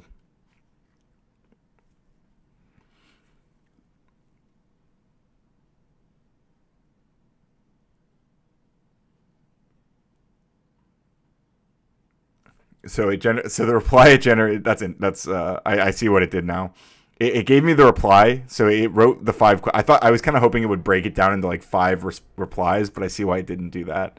But it listed out these 5 questions and then it gave a quote, which is, when the noise of culture wars drowns out the signal of policy, panels like tonight's are where we decide what deserves our attention and our courage. Okay, I can fuck with that. So let's see. Some of the questions are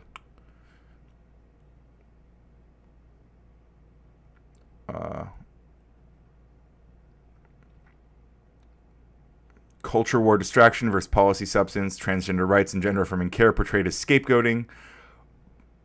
Excuse me. While core economic issues get sidelined. That's not a question though. These are just the topics. Okay, 5 short, hard-hitting panel questions. Number 1, where should we draw the line between legitimate content moderation and unconstitutional state pressure on platforms, and who decides in real time? That's a hard question.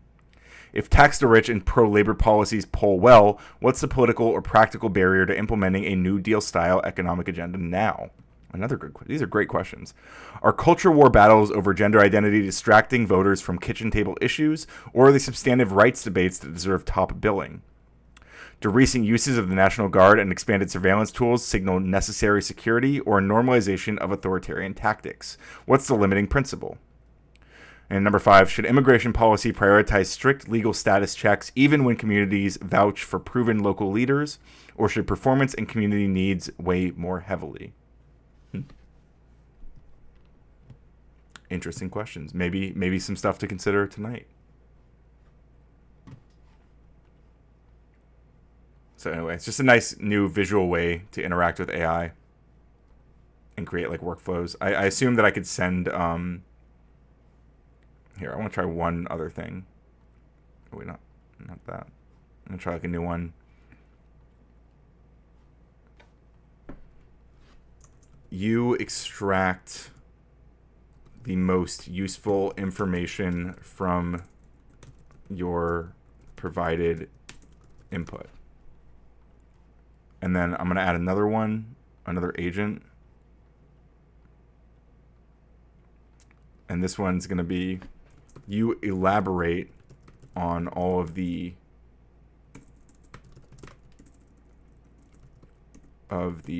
points provided to you.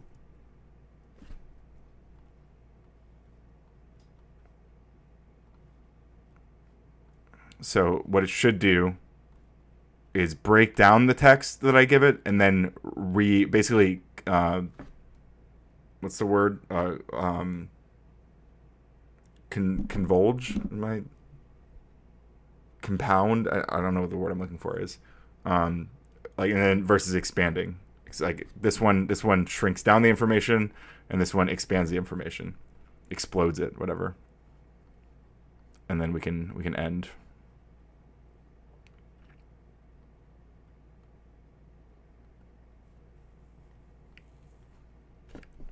So let's give an example. Let's take this YouTube video we got the transcript from earlier. Throw it into my other tool.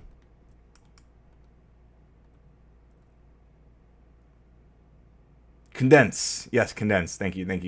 Condense. Condense and explode. That's exactly what I was looking for. Thank you, Abe Dinkus. So let's see. I'm going to click preview.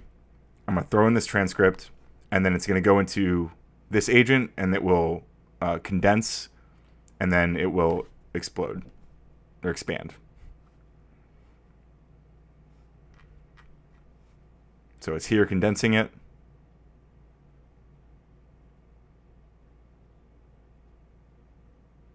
Yeah, you're good.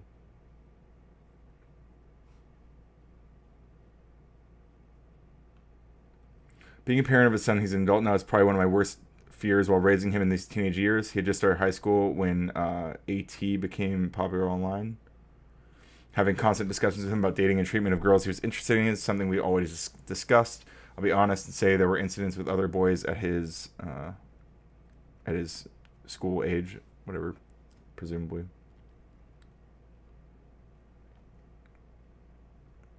And Cody says, not a huge Jennifer Lawrence fan, but she gave a very thoughtful answer to a question on Israel recently. It was very impressive, and I could see her shifting careers later in life. Yeah, she was actually, there's an old video where she talks specifically about, like, one of the topics we just mentioned, actually, which is, like, kind of the idea of large, like very popular policies not being embraced at the federal level. And I think there's reasons for that, like, just because of the nature of how, like, the makeup of the legislative branch, and even if policies are, like, popular at a popular vote level, that doesn't mean that, like, just because of the nature of how like individual districts elect specific people, individual states and stuff. I think the way power is kind of spread, it makes it harder to get those policies directly from the people, because we don't do, like, direct democracy for policies. You know what I mean? But yeah, Jennifer Lawrence has been kind of politically involved for a long time. Okay, with his school, which made it very clear for any parent how quickly online personas influence children. I was seriously afraid of not having enough control over or more potent influence at that age. Kids. We'll wait for that. Okay, so here are the most useful takeaways from the video, OpenAI Agent Builder. What OpenAI Agent Builder is, which is what we're looking at right now, a drag-and-drop visual workflow canvas on platform.openai.com to build AI agents and automations, using ChatGPT 5 models with adjustable reasoning levels and tools like file search, web search, guardrails. Can export generated code or SDK snippets to embed workflows into your own apps. That's really exciting. Like, the idea that I could take this and throw it into a separate app is very intriguing. Looked at file search and web search, so apparently we can find stuff from across the web. I didn't even play with that yet. And guardrails, that's another tool that we have access to, so we can like do like topic moderation and stuff, and hallucination checks. Also error continuation, so if we get errors, then we can have we can split out like which way things go. And we can connect all the external tools like Google Drive and Gmail and etc.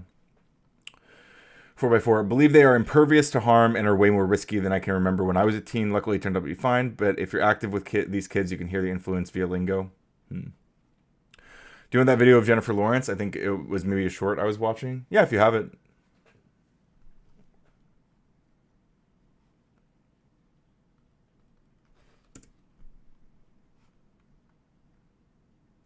Anyway, that's a bunch of stuff. I'm not going to read all that. But basically, it took this whole transcript and turned it into a useful like guide of the video. Going through like 2 different AI transformations.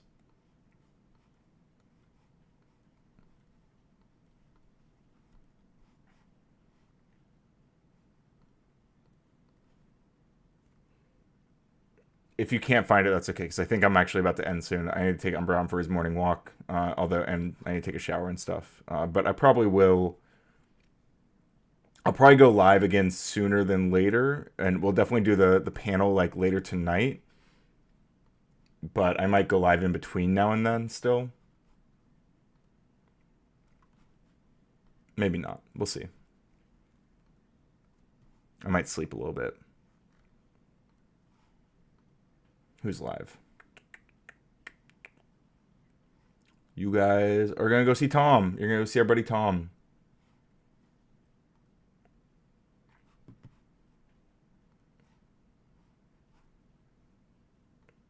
Because I actually just decided, yeah, I'm going to go. Tom, the foolery. Tom's about to stop? Of course he is. Good to see you, North. All right, let me double check who else is live. I mean, Kid Not Kin, always a good choice. There's like no one live right now, dude.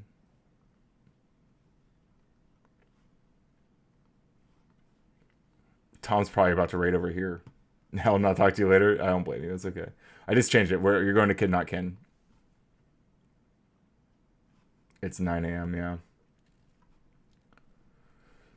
I'm gonna send you guys a Kid. Well, let me see if Kid's even actually live or if he's like sleeping right now. Yeah, he's fucking sleeping. Okay, wait.